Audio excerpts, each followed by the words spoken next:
আশা করছি আপনারা সবাই ভালো আছেন, ভালোর দলে আছেন। আমিও ভালো আছি, ভালোর দলে আছি এবং আরও একটা নতুন এপিসোড নিয়ে আপনাদের সামনে হাজির হয়ে গেলাম আজকে শুক্রবার, এবং আশা করছি প্রথম থেকে শেষ পর্যন্ত এই এপিসোডের সঙ্গে থাকবেন। আমরা কিছুদিন আগেই বার্থডে উপলক্ষে আপনাদেরকে পরপর বেশ কিছু দারুণ ঘটনা উপহার দিয়েছি। সবসময় ভাগ্যে ভালো ঘটনা যে থাকেই এমনটা না, আবারও একটা ভালো ঘটনা আমাদের হাতে এসেছে এবং এই ঘটনাটি আফ্রিকান কালো জাদু নিয়ে আপনারা অনেকেই শুনেছেন। এর ফার্স্ট পার্ট, আজকে এর সেকেন্ড পার্টটা আমরা শোনাবো আপনাদেরকে। আশা করছি প্রথম থেকে শেষ পর্যন্ত আমাদের সঙ্গে থাকবেন এবং প্রতিটা মুহূর্ত আমাদের সাথে উপভোগ করবেন। চলুন কথা না বাড়িয়ে সরাসরি ঘটনায় চলে যাই। আসসালামু আলাইকুম রাসেল ভাই, আশা করি আপনি ভালো আছেন, কারণ আপনি সবসময় ভালোর দলে থাকেন। আমি মোহাম্মদ মেহেদি হাসান লিখছি দুবাই থেকে। গত 9 জানুয়ারি 2025 বৃহস্পতিবার আপনার ইউটিউব চ্যানেলে প্রচারিত হয়েছিল আমার পাঠানো একটি আফ্রিকান ঘটনা, যার শিরোনাম ছিল আত্মা ফেরানো জাদু। ঘটনাটি প্রচার করার জন্য আপনাকে, গোলাম রাব্বি ভাই সহ আপনার পুরো টিমকে জানাই অন্তরের অন্তঃস্থল থেকে ধন্যবাদ। যাই হোক, আজকে আপনাদের জন্য আফ্রিকান ব্ল্যাক ম্যাজিকের ঘটনা নিয়ে হাজির হয়েছি। আশা করছি এই ঘটনাটি আপনাদের এবং লিসনারদের ভালো লাগবে। Black is not a colour, black is a symbol of attitude. বাক্যটা বলেছিলেন আমার এক বড় ভাই, ওনার নাম হচ্ছে ববি। উনি পশ্চিম আফ্রিকার দেশ নাইজেরিয়ান নাগরিক। ববি ভাইয়ের বয়স 60 বছর হবে। তিনি বেশ হাসি খুশি এবং ফ্রেন্ডলি একজন মানুষ। ববি ভাই আরব আমিরাতের সার্জা স্টেটে আল নাহদা 2 এই এলাকাতে থাকেন।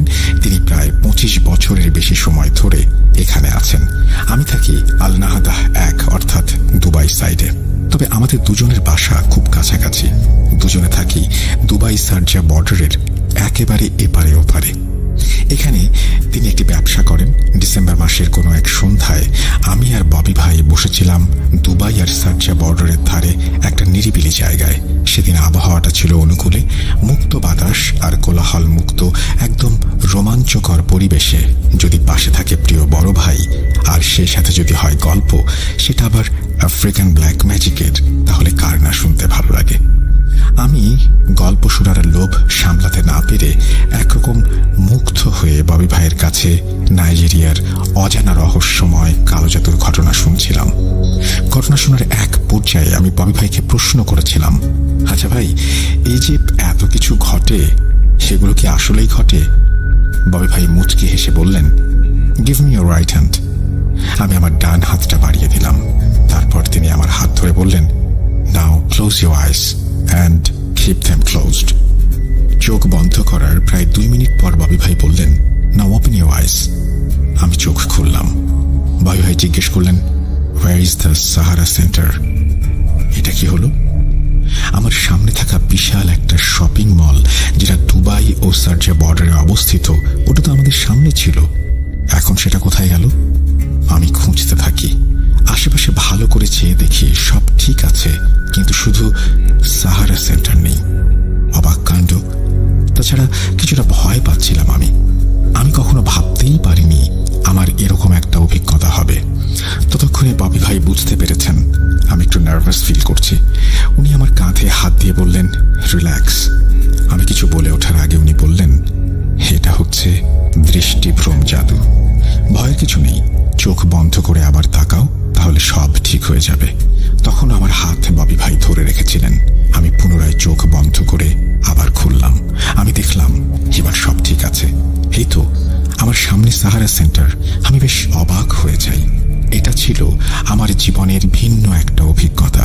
আমি ববি ভাইকে জিজ্ঞেস করলাম, তাহলে আপনি কি কোনো কবিরাজ? তিনি বললেন, হ্যাঁ, তুমি আমাকে ছোটখাটো একজন কবিরাজ ভাবতে পারো। আমি বললাম, ছোটখাটো বলতে আপনি যেটা আমাকে দেখালেন, মানে দৃষ্টিভ্রম জাদু, এটা কি কোনো ছোটখাটো বিষয়? তখন ববি ভাই বললেন, এটা অতি সাধারণ বিষয়।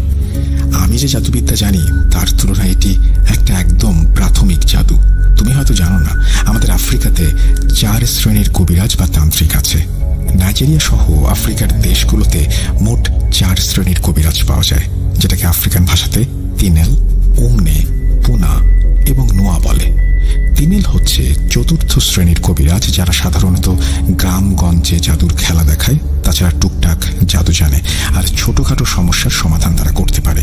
উমনে হচ্ছে তৃতীয় শ্রেণীর কবিরাজ, যারা সাধারণত সামাজিক ও ধর্মীয় অনুষ্ঠানগুলো পরিচালনা করে। সেখানে অনেক ধরনের অনুষ্ঠান হয়ে থাকে যেগুলো কালো জাদুর মাধ্যমে হয়ে থাকে, যেমন ভুডো, গুনগুন ইত্যাদি। এই ভুডো ও গুনগুন সম্পর্কে একটু পরে বলছি। এরা ভুডো বিদ্যার চর্চা ছাড়াও প্রথম কালো জাদু বিদ্যাতে মোটামুটি পারদর্শী হয়ে থাকে। তাছাড়া অনেক সমস্যার সমাধানও করতে পারে। পুনা হচ্ছে দ্বিতীয় শ্রেণীর কবিরাজ, যারা অনেক অভিজ্ঞ হয়। এরা ভয়ঙ্কর ভয়ঙ্কর কালো জাদু করে থাকে, যেমন বান মেরে মানুষ মেরে ফেলা, তারপর ভয়ঙ্কর ভয়ঙ্কর পিশাচ বন্দি করে তাদেরকে দিয়ে কাজ করানো ইত্যাদি ইত্যাদি। তাছাড়া অন্যান্য বিষয় আরো পরে আছে। নোয়া হচ্ছে প্রথম শ্রেণীর কবিরাজ। এরা মূলত গুরু শ্রেণীর কবিরাজ হয়, আর যার যার গোত্রের কবিরাজের সর্দার হয় তারা। এরা সর্বোচ্চ স্তরের কালো জাদু চর্চা করে থাকে, যেমন আত্মাবন্দি জাদু, আয়নাবন্দি জাদু, আত্মা বা কারিন ফেরানো জাদু, জিনের ওপরে কালো জাদু করা, রেড ম্যাজিক করা ইত্যাদি। এরা অনেক জটিল কালো জাদুর সমাধান করতে পারে। এই নোয়াদের ভেতরে আবার দুই শ্রেণীর নোয়া আছে, যেটাকে বাংলায় বলে সাধারণ নোয়া আর অভিজ্ঞ নোয়া। মোটা দাগে আদিবাসীরা অভিজ্ঞ নোয়া হয়ে থাকে সেখানে। যাই হোক, ববি ভাই বলছিলেন, আমি চতুর্থ শ্রেণীর একজন কবিরাজ ছিলাম, তবে আমার ইচ্ছে ছিল অনেক বড় কবিরাজ হবার। কিন্তু আমার সাথে এমন একটা ঘটনা ঘটে গেল, তারপর থেকে আমি এই জাদুর চর্চা একদম ছেড়ে দিয়ে এই দেশে চলে আসি। আমি বললাম, আপনি যদি আপনার সেই ঘটনাটা আমাকে বলতেন, তাহলে আমি সেটা লিখে আমাদের বাংলাদেশের একটা জনপ্রিয় ভৌতিক প্ল্যাটফর্ম ভূত.com-এ পাঠাতাম। ববি ভাই তারপর তার ঘটনা ভূত.com-এ শেয়ার করতে রাজি হন। একটা কথা বলে রাখি ভাইয়া, ডিসেম্বর থেকে ফেব্রুয়ারি পর্যন্ত ববি ভাইয়ের কাছ থেকে অনেক কিছু জেনেছি আফ্রিকান ব্ল্যাক ম্যাজিক সম্পর্কে। আমি সেগুলোর মূল বিষয় সংক্ষেপে নোট করে রেখেছি, যাতে আমি ভুলে না যাই। আমি বুঝতে পারছি না ঘটনা কোথা থেকে শুরু করব, তো আমার ক্ষুদ্র মস্তিষ্কে যেটুকু জ্ঞান আছে সেটুকু দিয়ে চেষ্টা করছি ঘটনাগুলো যতটুকু সম্ভব সাজিয়ে লেখার। তো চলুন শুরু করা যাক সেই বহুল আলোচিত আফ্রিকান কালো জাদুর ঘটনা। এই ঘটনাগুলো ঘটেছিল পশ্চিম আফ্রিকার দেশ নাইজেরিয়াতে। মূল ঘটনা শুরু করার আগে নাইজেরিয়া জাতিগোষ্ঠী নিয়ে কিছু তথ্য দেয়া যাক, তাহলে ঘটনা বুঝতে সুবিধা হবে। তবে এসব তথ্য দেওয়ার আগে আমি ববি ভাইয়ের কাছ থেকে অনুমতি নিয়েছি। আমি ওনাকে বলেছি, ভূত.com কখনো কোনো দেশ, জাতি, গোষ্ঠীকে ছোট করে না বা বড়ও করে না। এটা সম্পূর্ণ বিনোদনমূলক একটা প্ল্যাটফর্ম। এখানে শুধু সত্য ভয়ের ঘটনা উপস্থাপন করা হয়। ববি ভাই বলেছেন, কোনো সমস্যা নেই, আসলে এই পৃথিবীটা একসময় কুসংস্কারে ভরা ছিল। দিনে দিনে এসবের পরিবর্তন হয়েছে, তবে এখনো অনেক জায়গায় অনেক কিছু চলমান। আপনি আপনার দেশের মানুষের সামনে আমাদের দেশ সম্পর্কে যেটা তুলে ধরবেন সেটা হচ্ছে ইতিহাস। আপনি চাইলেও ইতিহাস পরিবর্তন করতে পারবেন না, আর সেটা সম্ভব না। তো ববি ভাই আমাকে তাদের দেশ ও জাতি সম্পর্কে অনেক তথ্য দিয়েছেন, সেগুলো আমি বর্ণনা করছি। এখানে যদি আপত্তিকর বা বিরক্তিকর কোনো বিষয় থাকে, তাহলে আমি ভূত.com ও লিসেনারদের কাছে ক্ষমা চেয়ে নিচ্ছি। নাইজেরিয়াতে মোট 300টির বেশি ছোট বড় জাতিগোষ্ঠী রয়েছে, যার ভেতরে প্রধান 3টা জাতিগোষ্ঠী হচ্ছে হাউসা, ইউরুবা ও ইবো। ববি ভাই হচ্ছে একজন ইবো সম্প্রদায়ের লোক, আর উনি খ্রিস্টান ধর্মের।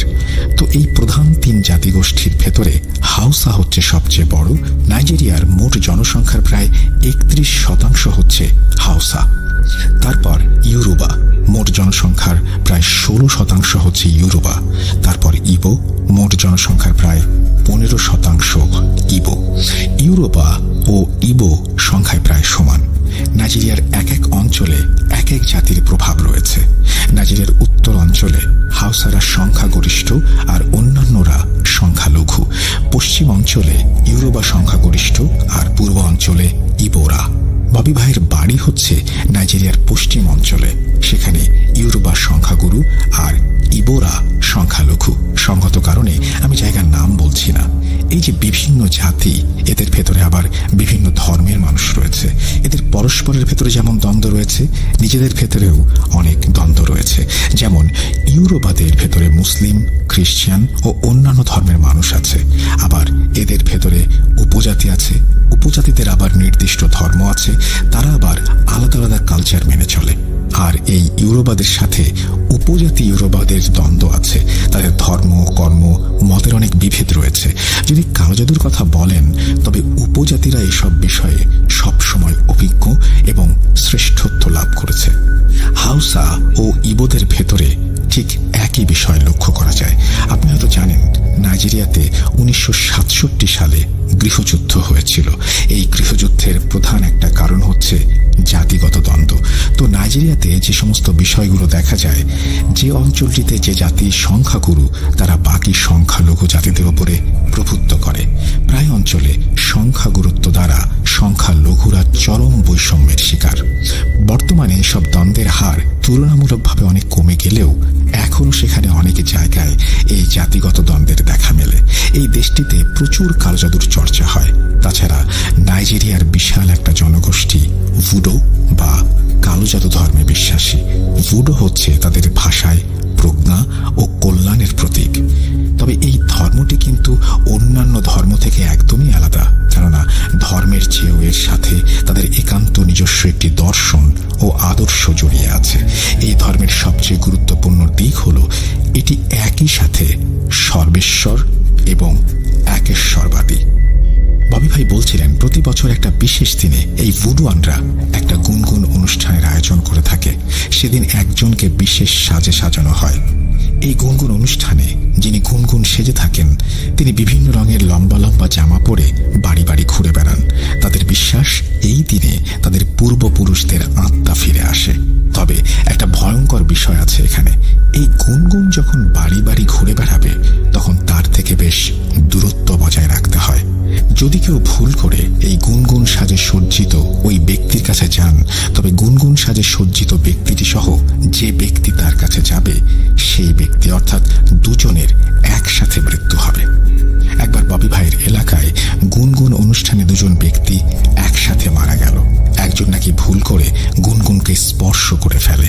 তারপর বিদ্যুতের শক খেয়ে মানুষ যেমন মুহূর্তের মধ্যেই দগ্ধ হয়ে যায়, ঠিক তেমনি করে ওই দুজন মারা গেলেন। এটা ববি ভাই নিজে দেখেছেন। তাছাড়া এখানে মানুষ প্রায় সর্বক্ষেত্রে কালো জাদুর ব্যবহার করে থাকে।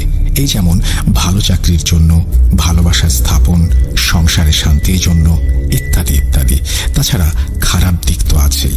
ফুটবল নাইজেরিয়ার একটি জনপ্রিয় খেলা, এটা আমরা সবাই জানি। ববি ভাই বলছিলেন, ওই যে বড় বড় তারকা ফুটবলাররা, তাদের অনেকেই কবিরাজের শরণাপন্ন হয়েছেন বিভিন্ন সময়ে।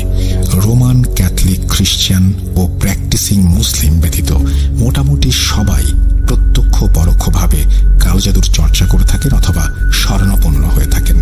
এখানে সবচেয়ে ভয়ঙ্কর যে বিষয়টি লক্ষ্য করা যায়, সেটি হচ্ছে এখানে এক জাতি অন্য জাতির ওপরে কালো জাদু করে থাকে। এবার হয়তো বুঝতে পারছেন আমি কেন এত কথা বললাম। আজকের গল্পের মূল বিষয় হচ্ছে দুই জাতি অর্থাৎ ইউরোবা এবং ইবোদের ভেতরে কালো জাদুর লড়াইকে কেন্দ্র করে। এবার মূল ঘটনায় আসা যাক। ববি ভাই তার বর্তমান বয়স হিসাব করে বলেছেন, এই ঘটনার সূত্রপাত তার জানা মতে 1980 দশকের শেষের দিকে একটা সময় হয়ে থাকে। সব পক্ষের শত হাজার বছর ধরে চলমান জাতিগত দ্বন্দ্ব থাকলেও পূর্বের সব ঘটনা যেগুলো কালো জাদু সম্পর্কিত, ওসব ঘটনা জানা ও বর্ণনা করা সম্ভব না হলেও ওই সময়ের কিছু ঘটনার পুঙ্খানুপুঙ্খ বিবরণ দিতে সক্ষম হয়েছেন ববি ভাই। তো ইবোরা ইউরোবাদের দ্বারা চরম বৈষম্যের শিকার হয়ে তারা সিদ্ধান্ত নেন যে এবার তারা এমন কিছু করবেন যেটা ইউরোবারা সারা জীবন মনে রাখবে। যেহেতু এখানে ইউরোবারা সংখ্যাগুরু, সেহেতু ইবোরা শক্তিতে তাদের সাথে পারবে না। তাই তারা সিদ্ধান্ত নেন তারা ইউরোবাদের ভেতরে যারা তুলনামূলক বেশি ইবো বিদ্বেষী অর্থাৎ উগ্র স্বভাবের, তাদের ওপরে কালো জাদু করবে।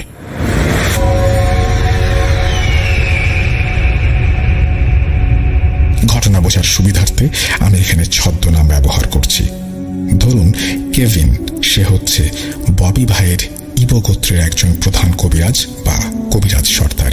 এই কেভিন হচ্ছে একজন নুয়া বা অভিজ্ঞ কবিরাজ। এখন ওখানে বসবাসরত যত ইবো আছে সবাই কেভিনের কাছে যায়। তারপর তাকে বলে, কেভিন কিছু একটা করুন। এই ইউরোবাদের অত্যাচার আর সহ্য হচ্ছে না, ওদেরকে একটা উচিত শিক্ষা দিন। তখন কেভিন বলে, ঠিক আছে, আমি ইউরোবাদের সাহায্য করব, তবে আমাকে একদিন সময় দাও, আমাকে ভাবতে দাও কি জাদু করা যায় ওদের উপরে। পরের দিন কেভিন, ইভো প্রধান সবাইকে ডেকে বলে, আমি ওদের উপরে কিছু রক্তচোষা পিশাচ শ্রেণীর জিন চালান করে দেব। এই পিশাচগুলো ওদের শরীরের সব রক্ত খেয়ে ফেলবে আর ওরা একসময় রক্ত শূন্য হয়ে মারা যাবে। পরবর্তীতে এই কাজটি করা হয়েছিল একটি রিচুয়ালের মাধ্যমে। যেদিন এই রিচুয়াল করা হয় সেদিন কেভিন বিশেষ এক পোশাক পরে। তারপর সন্ধ্যার পরে কেভিন ও তার 12 জন শিষ্য মিলে কেভিনের বাড়ির উঠোনে শুরু করে দেন রিচুয়াল। ঠিক উঠোনের মাঝখানে কেভিন একটা ছাগল এনে সেই ছাগলের গায়ে মন্ত্র পড়ে ফুঁ দিতে থাকেন। তারপর 3টা থালা ছাগলের সামনে রাখেন। 3টা থালার একটা থালার ওপরে কিছু লাল রঙের গুঁড়া অর্থাৎ রং রাখেন, আর একটা থালার উপরে একটা কাঁচের বোতল ভর্তি পানি রাখেন। সেখানে কিসের পানি ছিল তা আসলে জানা যায়নি। ওইদিকে কেভিনের শিষ্যরা ওই ছাগলকে ঘিরে গোল হয়ে অদ্ভুত এক নৃত্য করতে থাকে, মানে শুধু 2 পা নাচিয়ে ওই ছাগলের চারপাশে ঘুরতে থাকে। ওদিকে কেভিন রঙের থালা থেকে রং নিয়ে মন্ত্র পড়ে ছাগলের গায়ে মাখাতে থাকে, আর একটু পরপর ওই কাঁচের বোতল থেকে কিছু পানি মুখে নিয়ে ফুস করে ছাগলের দিকে পানি নিক্ষেপ করে। এতে অনেকটা ছড়িয়ে ছিটিয়ে পানিগুলো ছাগলের গায়ে লাগে। এভাবে চলে প্রায় 10 মিনিট। এরপর কেভিন একটা লম্বা ধারালো রামদা নিয়ে আসে, আর কেভিনের শিষ্যরা এক ধরনের কাঠের বাদ্য বাজাতে থাকে, যেটা আকারে একটা গোল বাটির মতো হলেও অনেকটা ঢোলের মতো বাজতে থাকে।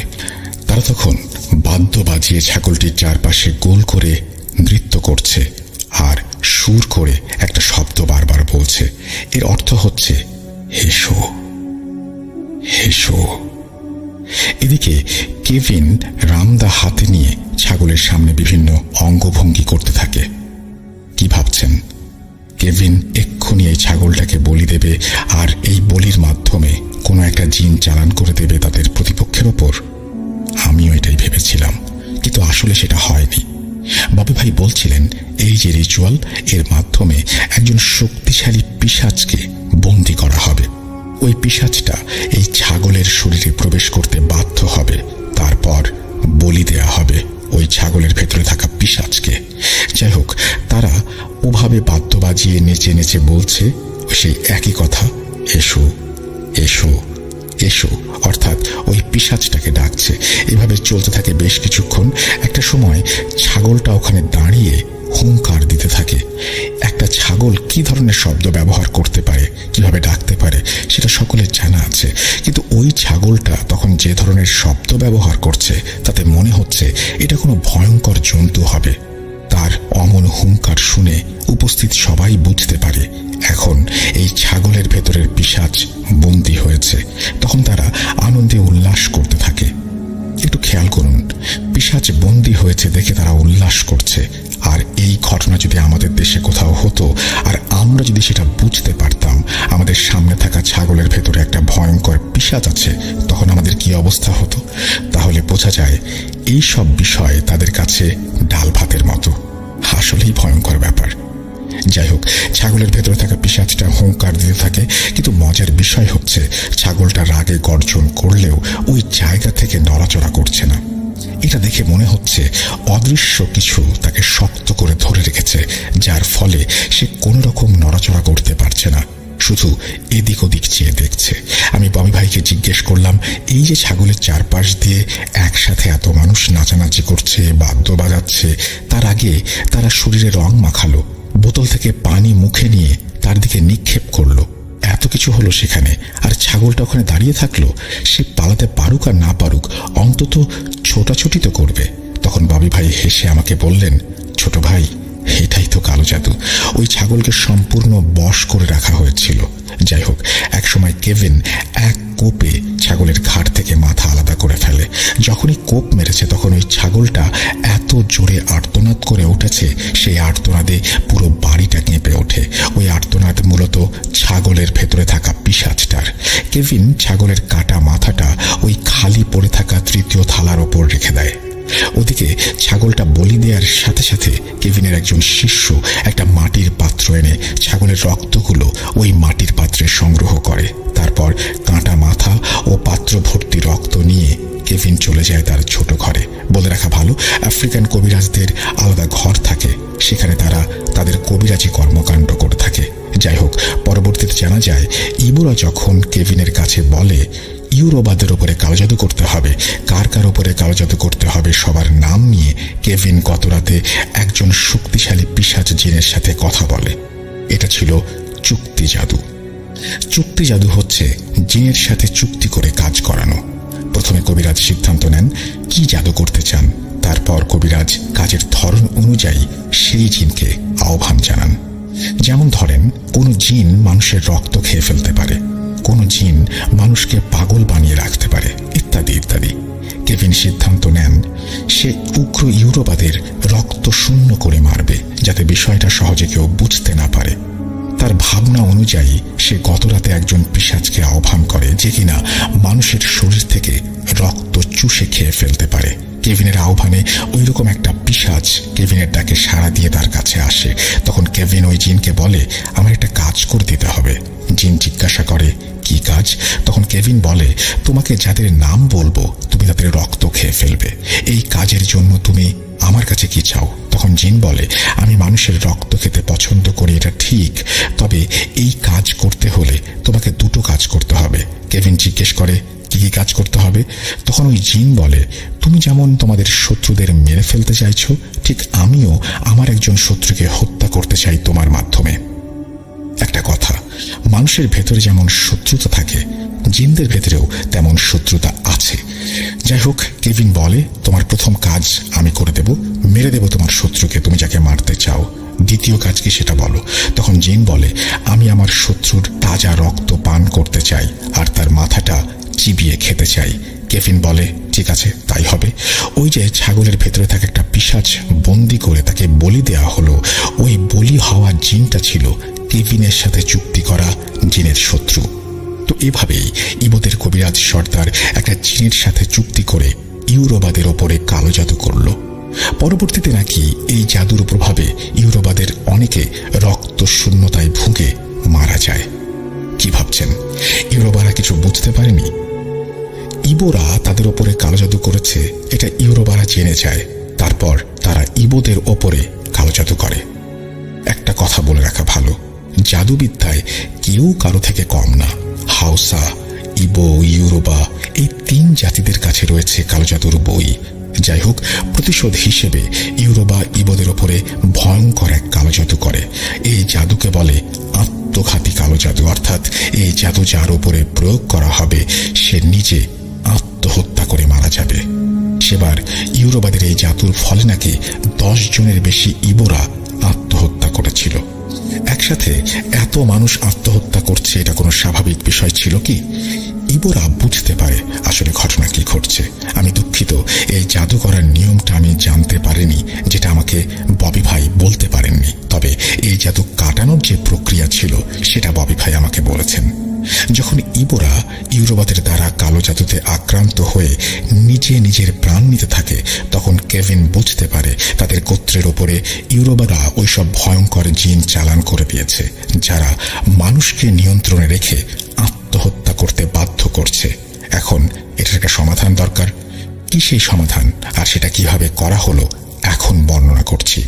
এর সমাধান হচ্ছে একটাই, আর সেটা হচ্ছে ইউরোবাদের চালান করা জিনদের হত্যা করা। কিভাবে হত্যা করা হলো এখন সেটা জানবো।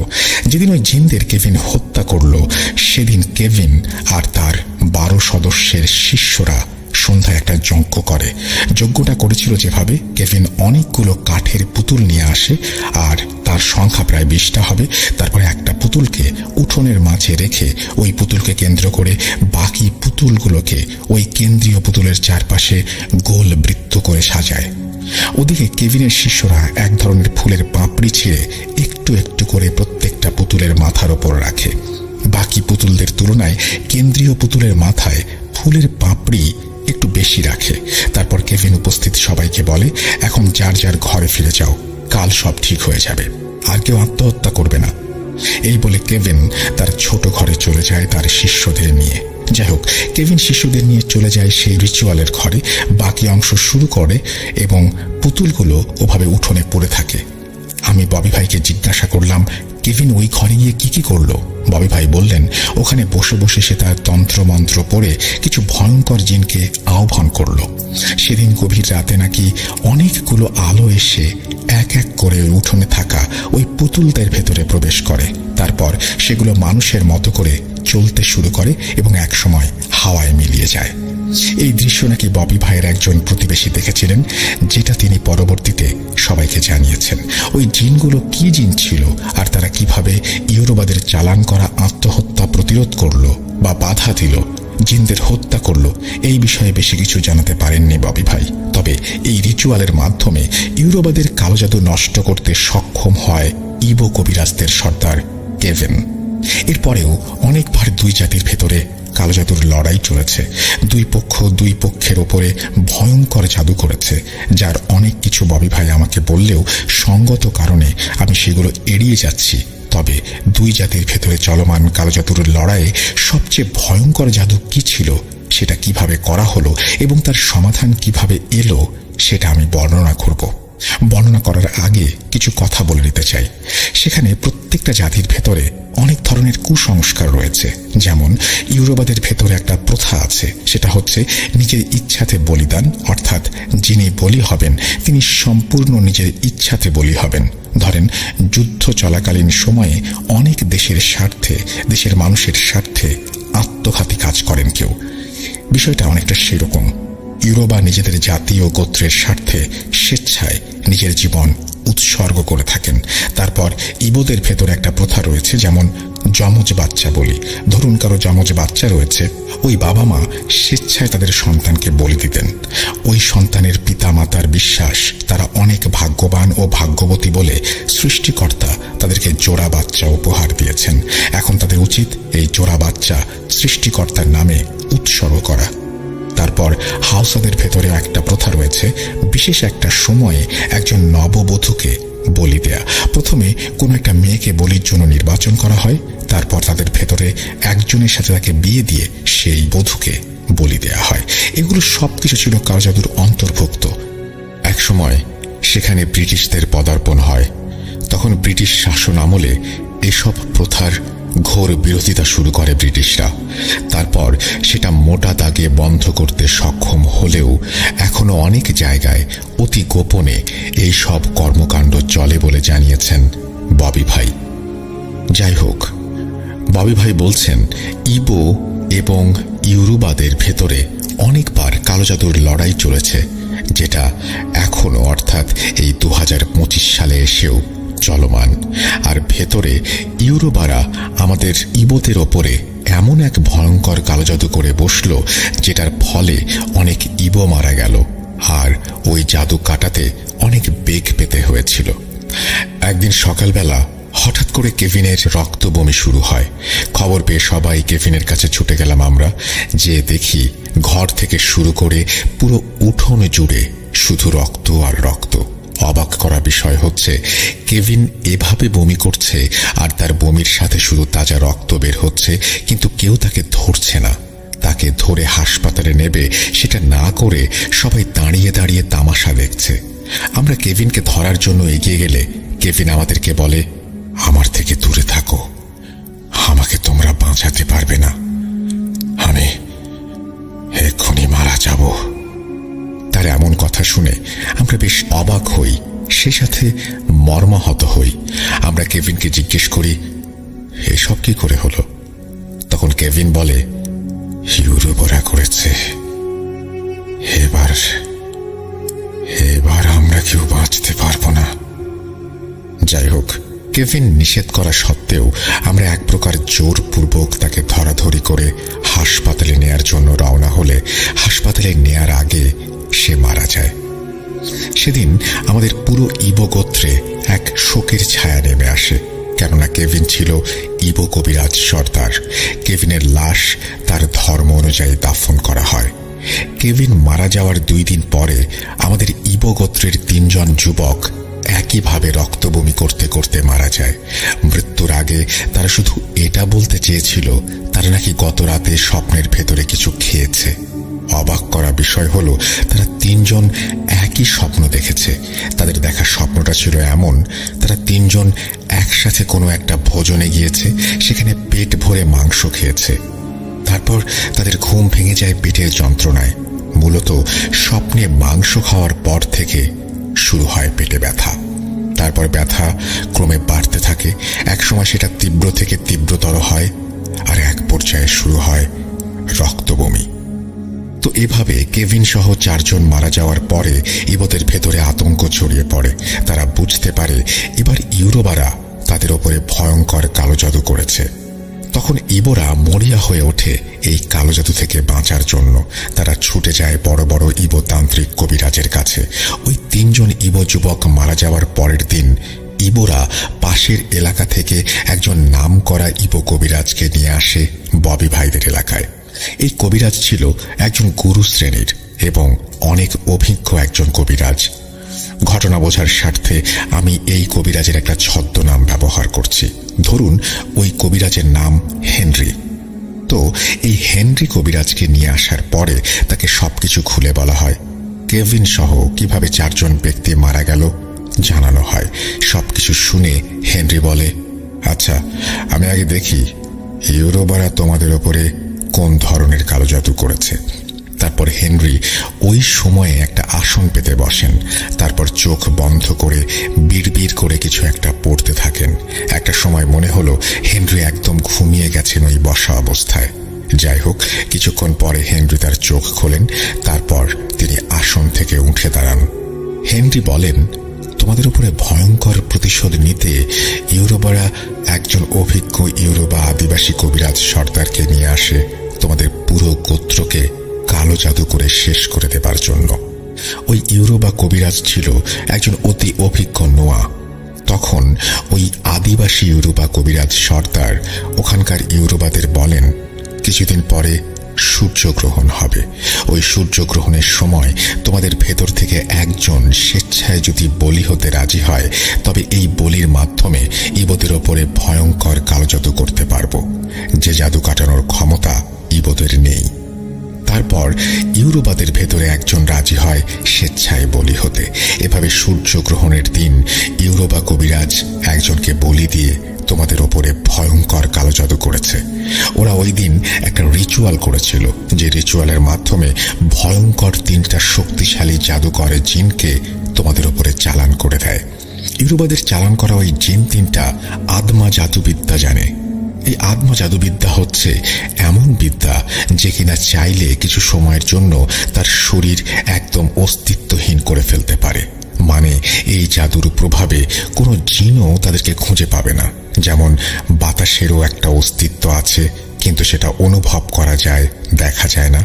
কিন্তু এই আদমা বিদ্যা এত অদ্ভুত ও ভয়ঙ্কর যে এটা প্রয়োগ করার সাথে সাথে একজন জিন তার শরীরকে একদম অস্তিত্ব শূন্য করে ফেলতে পারে এবং সে অন্যান্য জিনের সামনেই এই অস্তিত্বহীন করার কাজটা করে। তাই ওই আদিবাসী ইউরোবাদের কবিরাজ সর্দার ভালো করে জানে এই 3 জিনকে মারা অসম্ভব। ওই জিনদের থেকেও কোনো শক্তিশালী জিন যদি ওদেরকে ধরতে আসে অথবা মারতে আসে, তখন ওরা আদমা জাদুর সাহায্যে নিজেদের একদম অস্তিত্বহীন করে পালিয়ে যায়। তারপর আর ওদেরকে খুঁজে পাওয়া যায় না। আর সবচেয়ে ভয়ঙ্কর বিষয় হচ্ছে ওই 3 জিন হচ্ছে যাযাবর শ্রেণীর জিন, যারা সমাজ থেকে বিচ্ছিন্ন এবং থাকে জঙ্গলে। মানে জিনদের ভেতরেও তো একটা সমাজ ব্যবস্থা আছে মানুষের মতো।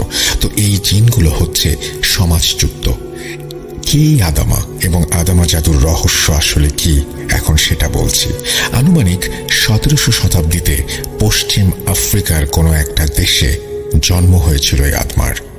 তার জন্ম কোথায় হয়েছিল এটা নির্দিষ্ট করে বলতে পারেনি ববি ভাই। তাকে সবাই রাজকুমারী আদমা বলে চেনে। আফ্রিকার অনেকে বলেন আদমার জন্ম হয়েছিল কোনো এক রাজ পরিবারে, আবার অনেকে বলেন সে জন্মেছিল একটা সাধারণ গরিব পরিবারে।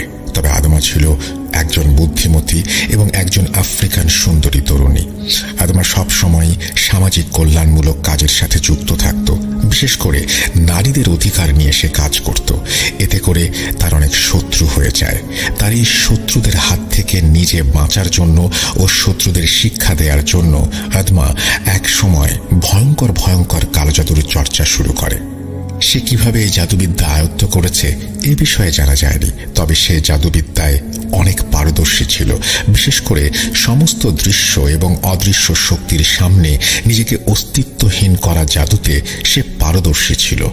তার এমন জাদু ক্ষমতার জন্য অনেকে তাকে অতি অসাধারণ কিছু মনে করলেও তৎকালীন সময়ের অনেকে তাকে অপছন্দ করত। অনেকে বলে থাকেন সে শয়তানি বিদ্যা অর্থাৎ ডাকিনী বিদ্যা বা ডাইনি বিদ্যার চর্চা করত। যাই হোক, এই হচ্ছে আদমা সম্পর্কে সংক্ষিপ্ত তথ্য। আদমার কাছ থেকেই এই 3টি জিন নিজেদের লুকিয়ে ফেলার সে জাদু শিখেছে বলে কবিরাজ হেনরি সেদিন জানিয়েছিল। আদমা এই 3 জিনকে বশ করে তার জাদুবিদ্যার যাবতীয় কাজ করাত। এখন আদমা মারা যাবার পরে ওই জিন 3টা মুক্ত হয়ে যায় আর এখন তারা স্বাধীন। প্রশ্ন থাকতে পারে, তারা যদি স্বাধীন হয়ে থাকে তবে ইউরোবা আদিবাসী কবিরাজ সর্দারের কথা অনুযায়ী তারা কেন কাজ করছে? উত্তর হচ্ছে, এটা একটা চুক্তি। যাই হোক, বলি দেওয়ার পরে শর্ত অনুযায়ী এখন ওই 3 জিন ইউরোবা আদিবাসী কবিরাজ সর্দারের কাছে প্রতিশ্রুতি দিয়েছে ওরা তোমাদের সবাইকে মেরে ফেলবে। ইউরোবাদের সবচেয়ে বেশি ক্ষোভ ছিল কেভিনের ওপরে। এই জন্য ইউরোবারা তাদের কবিরাজ গুরুর কাছে অনুরোধ করে সে যেন সর্বপ্রথম কেভিনকে হত্যা করে। সেই কথা অনুযায়ী ইউরোবাদের কবিরাজ গুরু সর্বপ্রথম কেভিনের ওপরে কালো জাদু করে। যে রাতে কেভিনকে হত্যা করা হয় সেই রাতে কেভিনকে একই স্বপ্ন দেখানো হয়। মানে তোমাদের যে 3 জন যুবক মারা গেছে তারা যে স্বপ্ন দেখেছিল, একটা ভোজনে গিয়ে পেট ভরে মাংস খাচ্ছে, তারপর পেট ব্যথা শুরু হয়েছে এবং অতঃপর রক্ত বমি করে মৃত্যু। মূলত ওই জিন 3টা স্বপ্নের ভেতরে এক ধরনের কাঁচা মাংস খাওয়ায়। এই মাংস খাওয়ার ফলে এই 4 জনের মৃত্যু হয়েছে। এখন প্রতিদিন তোমাদের ভেতরে 3 জন করে স্বপ্নে ওই 3 জিনের দেয়া মাংস খাবে এবং এটা খেলে আর বাঁচার উপায় নেই। এভাবে তোমাদের সবাইকে মেরে ফেলবে। এই সমস্যার সমাধান একটা, সেটা হচ্ছে ওই যাযাবর 3 জিনকে হত্যা করা, যা আমার পক্ষে অনেক কঠিন হবে। তবে আমাকে একটু সময় দাও, দেখি কি করা যায়। আপাতত আমি চলে যাচ্ছি, আগামীকাল আবার আসবো। আজকে রাতের ভেতরে আমি দেখি কোনো উপায় বের করতে পারি কিনা। তারপর হেনরি চলে যায় আর যাবার আগে সবাইকে বলে যায় আজকে রাতে ভুলেও কেউ যেন না ঘুমায়। কারণ হচ্ছে ঘুমিয়ে গেলে গত রাতের মতো 3 জনকে স্বপ্নের ভেতরে মাংস খাইয়ে মেরে ফেলা হবে। জেগে থাকলে হয়তো এই সমস্যাটা হবে না। যাই হোক, সেদিন রাতে কবিরাজ হেনরির কথা মতো আর কেউ ঘুমানোর সাহস পায়নি। তবে দুর্ভাগ্যবশত হঠাৎ করে ভোর রাতের দিকে আবারও 3 জন যুবক রক্ত বমি করতে করতে একটা সময় মারা যায়। মারা যাবার আগে তারা এটা বলেছিল যে একটা সময় তারা অনুভব করে কেউ তাদের কাছে এসে জোর করে কিছু কাঁচা মাংস খাইয়ে দিল। যখন মাংসগুলো খাওয়াচ্ছিল তখন তারা চিৎকার করতে যেও করতে পারেনি, নড়াচড়া করার কোনো শক্তি ছিল না। এভাবে 7টা তাজা প্রাণ ঝরে যাওয়াতে আমাদের পুরো গোত্রে শোকের ছায়া নেমে এসেছিল। ওদিকে হেনরিকে আবারও খবর দিয়ে আনা হলো। হেনরি সেই অবস্থা দেখে অনেক দুঃখ প্রকাশ করে আর বলে, আমি ভেবেছিলাম হয়তো না ঘুমালে এই সমস্যা হবে না, কিন্তু এখন দেখছি এটা আমার ভাবনার থেকেও ভয়ঙ্কর। তখন উপস্থিত সবাই হেনরিকে বলে, হেনরি কিছু একটা করেন, তা না হলে আমরা কেউ বাঁচতে পারবো না। তখন হেনরি বলে, আমি গত রাতে আমার জাদুবিদ্যার মাধ্যমে জানতে পেরেছি যে এই সমস্যা সমাধানের একটা উপায় আছে, তবে সেটা অনেক কঠিন। উপস্থিত সবাই জিজ্ঞেস করে কি সেই উপায়? তখন হেনরি বলে, 4 পূর্বপুরুষের জাদু। উপস্থিত সবাই জিজ্ঞেস করে কি সেই 4 পূর্বপুরুষের জাদু? তখন হেনরি বলে, আফ্রিকা মহাদেশের ভেতরে একজন বিখ্যাত কবিরাজ ছিলেন যার নাম হচ্ছে গৌ। এই গৌকে বলা হতো কবিরাজ সম্রাট। গৌ প্রতিটা জাদু কাটানো বিদ্যা জানত। হেনরি বলছেন, গতকাল রাতে আমি একটা সাধনার মাধ্যমে জানতে পারি এই সমস্যার সমাধান আছে একমাত্র গৌয়ের হাতে। একটু বলে রাখি, আফ্রিকাতে কবিরাজের ছেলে কবিরাজ হয় এটা ওখানকার একটা নিয়ম, যেটা বিশ্বের অনেক দেশে দেখা যায়। তো এই গোয়ের পূর্বপুরুষেরা কবিরাজ ছিল। তো বংশ পরম্পরায় গো একজন কবিরাজ হয়ে ওঠে। কিন্তু গো এমন কিছু সাধনা করেছিল যেটা অন্যান্য কবিরাজরা চিন্তা ভাবনা করতেও ভয় পায়। যেমন মৃত মানুষের আত্মা বন্দি করে তাদেরকে দিয়ে কাজ করানো। এখানে আত্মা বলতে আমরা কারিন বুঝি, তবে সমস্যা হচ্ছে গো মারা গেছে অনেক দিন আগে। এমনকি তার ছেলে সহ পরবর্তী 3 পুরুষ মারা গেছে। বর্তমানে গোয়ের বংশধর যিনি আছেন তিনি অনেক দূরে থাকেন। রাতারাতি তার কাছে গিয়ে তাকে দিয়ে কাজ করানো অসম্ভব। তাছাড়া সে গোয়ের মতো ওই রকম অভিজ্ঞতা অর্জন করতে পেরেছিল কিনা সেটাও ভাবার বিষয়। তাই আমি সিদ্ধান্ত নিয়েছি আমি 4 পূর্বপুরুষের জাদু করব। উপস্থিত সবাই তখন হেনরিকে জিজ্ঞেস করে, কি সেই 4 পূর্বপুরুষের জাদু? তখন হেনরি বলে, আমি গোয়ের আত্মা ফিরিয়ে আনব, আর সেই আত্মার কাছ থেকে জেনে নেব এই সমস্যার সমাধান। তবে এই কাজটা করা মোটেও সহজ নয়। গোয়ের আত্মা ফেরাতে হলে আমাকে তার পরবর্তী 3 পুরুষের আত্মা ফেরাতে হবে।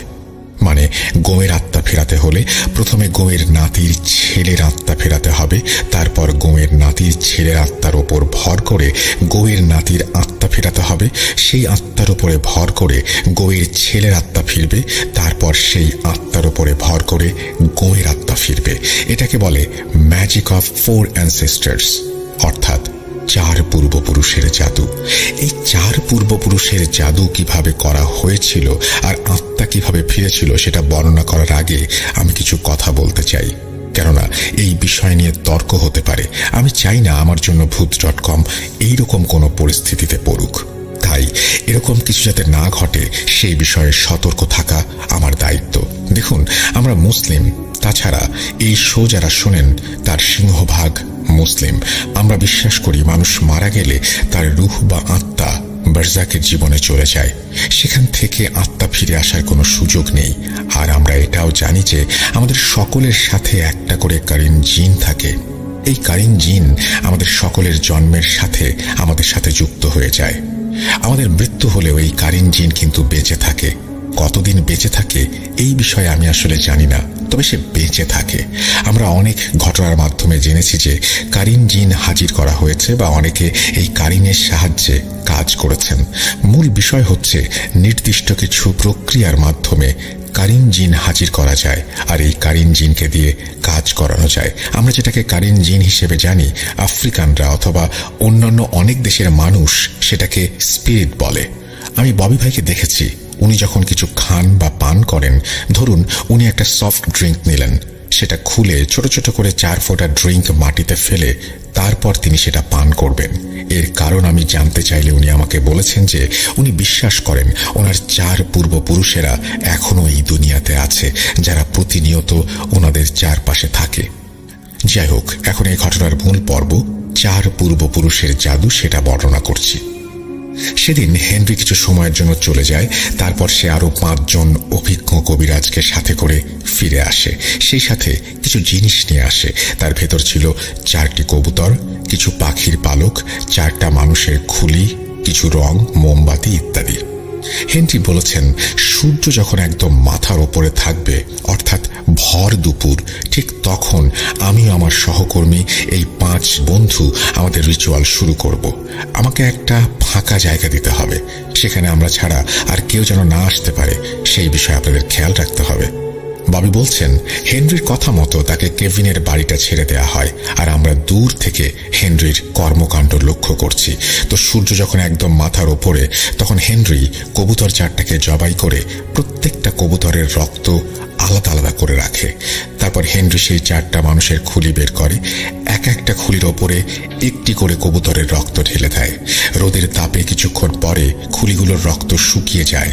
তারপর হেনরি কিছু পাখির পালক আগুনে পুড়িয়ে সেটা ছাই করে নেয়। সেই ছাইয়ের সাথে কিছুটা রং মিশিয়ে সামান্য পানি দিয়ে সেটাকে এক ধরনের কালির মতো বানিয়ে ফেলে। তারপর রোদে শুকিয়ে যাওয়া রক্ত মাখা মাথার খুলিগুলোর ওপরে আঙুলের সাহায্যে কিছু একটা লিখতে শুরু করে হেনরি। এক সময় এক এক করে 4টা মাথার খুলির ওপরে লেখা শেষ হলে আবারও খুলিগুলো কিছুক্ষণ রোদে শুকিয়ে নেয় হেনরি। খুলিগুলো শুকিয়ে গেলে হেনরি সহ বাকি কবিরাজরা সেই 4টি মাথার খুলি নিয়ে কেভিনের সেই কবিরাজি করার জন্য যে ঘর, সেই ঘরে চলে যায়। তারপর সেখানে সবাই মিলে শুরু করে একটি যজ্ঞ। ববি ভাই বলছেন ওই দিন ওই 6 কবিরাজ একটা মালসার ভেতরে আগুন জ্বালিয়ে সেই আগুনের পাত্রের পাশে এই 4টি মানুষের মাথার খুলি রেখে তন্ত্র মন্ত্র পড়তে থাকে এবং তাদের জানা জাদুবিদ্যা সব জাহের করতে থাকে। সেদিন দুপুর থেকে সন্ধ্যা পর্যন্ত এই 6 জন কবিরাজ এই রিচুয়াল করেছিল। এতে করে নাকি এই 4 পুরুষের আত্মা পূর্ণ শক্তি পেতে সক্ষম হয়েছিল। একটা কথা বলে রাখা ভালো, এই যে 4টি মানুষের মাথার খুলি, এগুলো মূলত ওই কবিরাজদের ভেতরে কোনো একজনের 4 পূর্বপুরুষের মাথার খুলি ছিল, যেমন বাবার, দাদার, দাদার বাবার এবং তার বাবার। কেননা এই ম্যাজিক সম্পূর্ণ করতে হলে এমন 4টা মানুষের খুলির প্রয়োজন, যা হতে হবে 4 পূর্বপুরুষের মাথার খুলি। যাই হোক, সন্ধ্যা পর্যন্ত টানা যজ্ঞ শেষ করে হেনরি এবং বাকি কবিরাজরা বাইরে চলে আসে। তারপর হেনরি আমাদের সবাইকে ডাকে। আমরা হেনরির কাছে গেলে হেনরি আমাদের বলে, আপনারা দয়া করে কেউ ঘর থেকে বের হবেন না। সূর্য ডোবার সাথে সাথে আমি আমার আসল কাজ, অর্থাৎ 4 পূর্বপুরুষের আত্মা ফেরানো জাদু শুরু করব। বাইরে পরিবেশটা তখন অস্বাভাবিক হয়ে যেতে পারে। সবার কাছে মনে হতে পারে প্রচন্ড ঝড় তুফান হচ্ছে। দয়া করে কেউ ভয় পাবেন না, আর ভুলেও এই উঠানের চারপাশে কেউ আসবেন না। যদি কেউ আসেন তবে নিজ দায়িত্বে আসবেন, কেননা তারা চরম ক্ষতির সম্মুখীন হতে পারেন।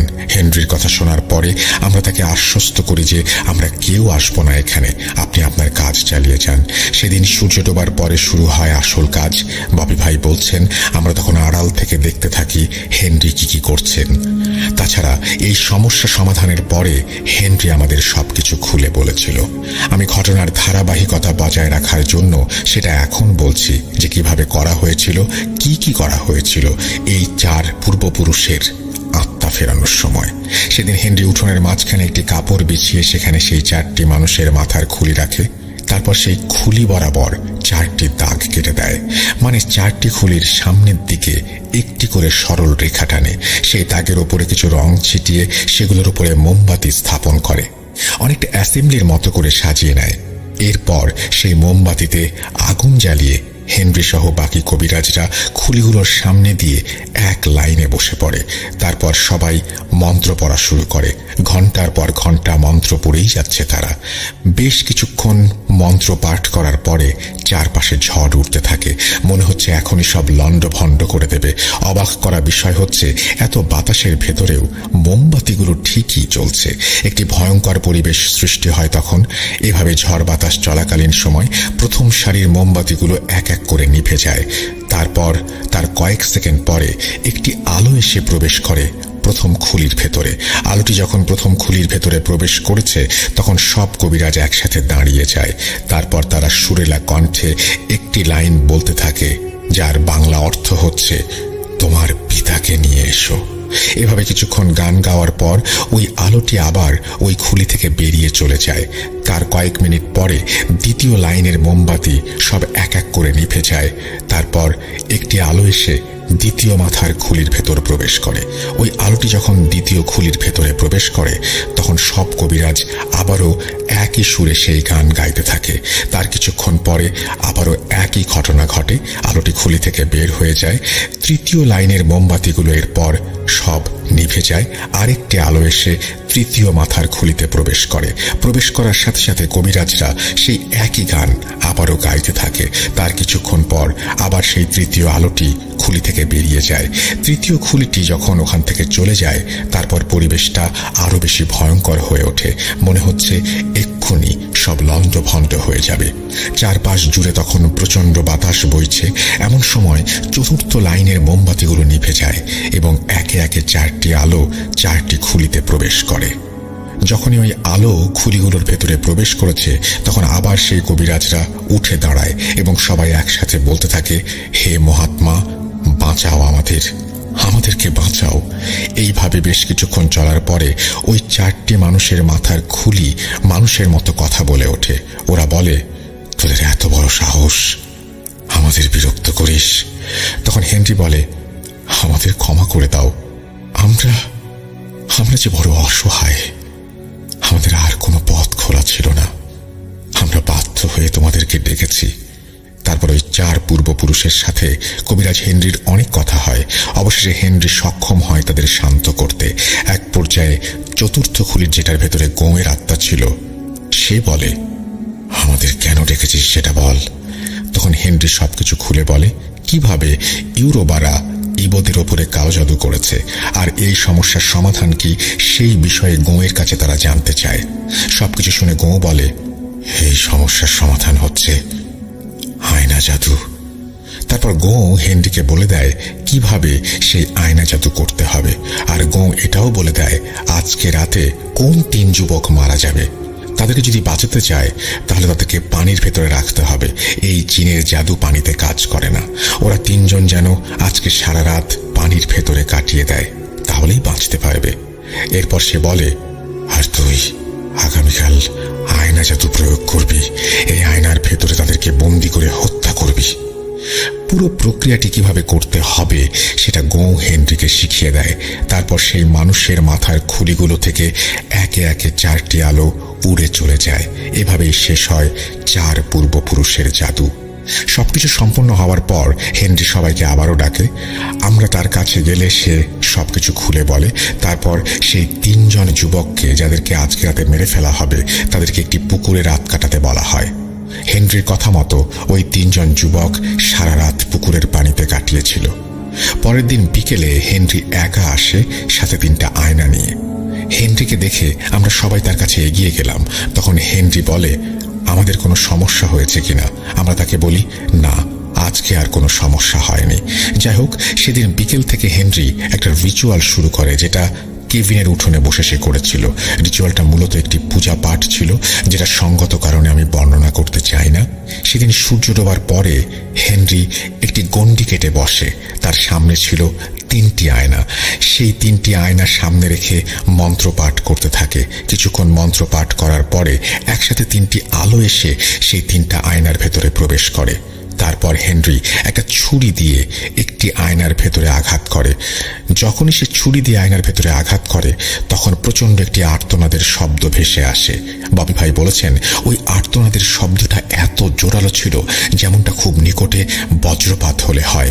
উপস্থিত সবার কানের পর্দা ফেটে যাবার মতো অবস্থা হয়েছিল। এভাবে একে একে 3টি আয়নাকে হেনরি আঘাত করে ছুরি দিয়ে, আর প্রত্যেকবার ওইভাবে আর্তনাদের শব্দ ভেসে আসে। এটা শেষ করার পরে হেনরি আমাদের সবাইকে ডাকে এবং সে বলে, সমস্যার সমাধান হয়ে গেছে। আজকে থেকে তোমরা সবাই ইউরোবাদের কালো জাদু থেকে মুক্তি পেলে। এভাবেই একটি ভয়ঙ্কর সমস্যার সমাধান করেছিল হেনরি। তারপরে ইউরোবা এবং ইবোদের ভেতরে অনেকবার কালো জাদুর লড়াই হয়েছে। 2 পক্ষ ভয়ঙ্কর ভয়ঙ্কর জাদু করেছে উভয় পক্ষের ওপরে। সেই সব ঘটনা ববি ভাইয়ের কাছ থেকে সংগ্রহ করে আমি পর্যায়ক্রমে পাঠাবো ইনশাল্লাহ। কর্মব্যস্ততার কারণে ঘটনা সংগ্রহ করতে এবং লিখতে আমার অনেক সময় লেগেছে, কেননা আমি ববি ভাইয়ের কাছ থেকে একটু একটু করে ঘটনা শুনি আর একটু একটু করে লিখি। জানি না কতটা গুছিয়ে লিখতে পারলাম। ঘটনাটি ভালো লাগলে পড়ে শোনানোর অনুরোধ রইল। অনাকাঙ্ক্ষিত ভুল ত্রুটির জন্য আমি ক্ষমা চেয়ে নিচ্ছি। এরপরে আমি চুকসের দাদু বাগলার দাদুর একটি ঘটনা লিখে পাঠাবো ইনশাল্লাহ। ভালো থাকবেন। আপনার জন্য এবং ভূত.com-এর জন্য রইল শুভকামনা। আল্লাহ হাফেজ। এই বলে মেহেদী হাসান তার ঘটনা শেষ করেছেন। Thank you very much. আপনার ঘটনার জন্য আপনাকে অসংখ্য ধন্যবাদ। আশা করছি সবার কাছে এই ঘটনাটি ভালো লেগেছে। যদি ভালো লাগে অবশ্যই আমাদের জানাবেন। অনুগ্রহপূর্বক আমাদের ফেসবুকের সাথে সংযুক্ত হবেন এবং যারা শুনছেন কিন্তু এখনো পর্যন্ত আমাদের ইউটিউব চ্যানেলটি সাবস্ক্রাইব করেননি, তাদেরকে অনুরোধ করব আমাদের ইউটিউব চ্যানেলটি সাবস্ক্রাইব করুন, যাতে করে আপনি সব সময় তাৎক্ষণিকভাবে সমস্ত নোটিফিকেশন পেয়ে যান। আমরা চলে যাব আমাদের পরবর্তী ঘটনায়।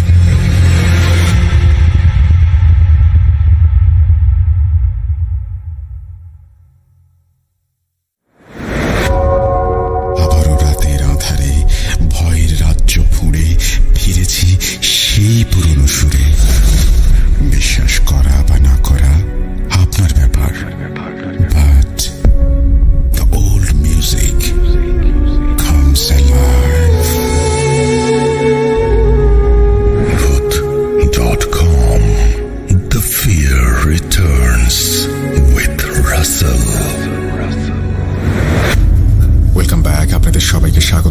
রাসেল। আশা করছি আপনারা সবাই ভালো আছেন, ভালোর দলে আছেন। আমিও ভালো আছি, ভালোর দলে আছি। আমরা প্রতিনিয়ত চেষ্টা করছি আপনাদেরকে দারুণ কিছু উপহার দেওয়ার, তারই সূত্র ধরে এখন এরা চমৎকার অডিও ক্লিপ শুনবেন আপনারা। শুনেই দেখুন কে পাঠিয়েছেন আমাদের আজকের অডিও ক্লিপটি।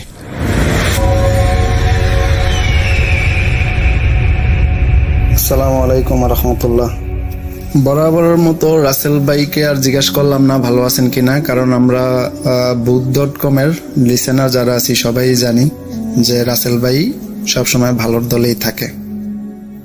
তো যাই হোক, আমি ওমান প্রবাসী, আমার নাম হচ্ছে মহিউদ্দিন।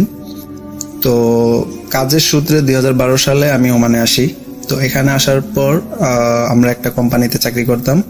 তো ওখানে আমাদের কোম্পানির আরেকজন বাঙালি ভাই ছিল, ওনার নাম ছিল সাইফ। ওনার হোম ডিস্ট্রিক্ট হচ্ছে নোয়াখালীতে। তো আস্তে আস্তে ওনার সাথে আমার একটা সম্পর্ক এখানে তৈরি হয়। তো সম্পর্কটা এরকম ছিল,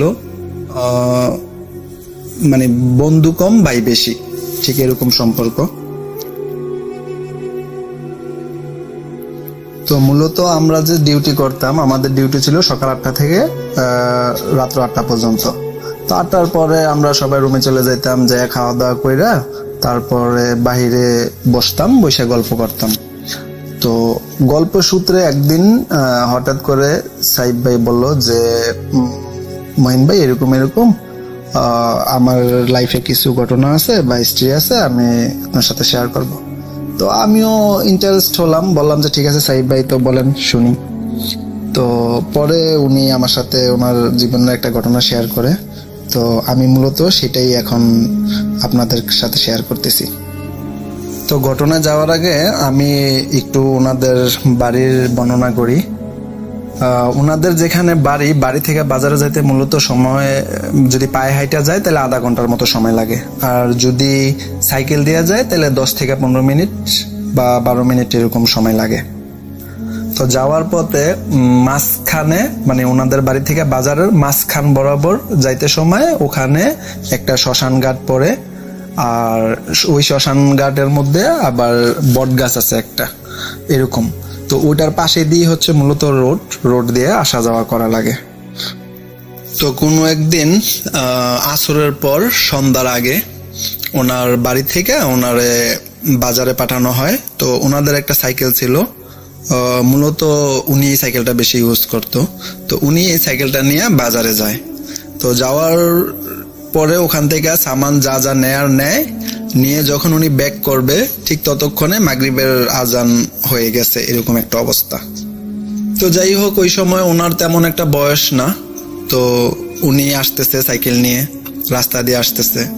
তো এর মধ্যে যখন এই শ্মশান ঘাট পর্যন্ত আসার পরে হঠাৎ করে ওনার সাইকেলটা মানে ভার হয়ে যায় বলতে, নর্মালি আমরা যখন সাইকেল চালাই, একলা যখন চালাই তখন কিন্তু সাইকেল অনেক পাতলা থাকে, আর যখন সাইকেলের পেছনে কেউ বসা অবস্থায় থাকে তখন কিন্তু সাইকেলটা একটু ভার হয় বা একটু ওজন লাগে।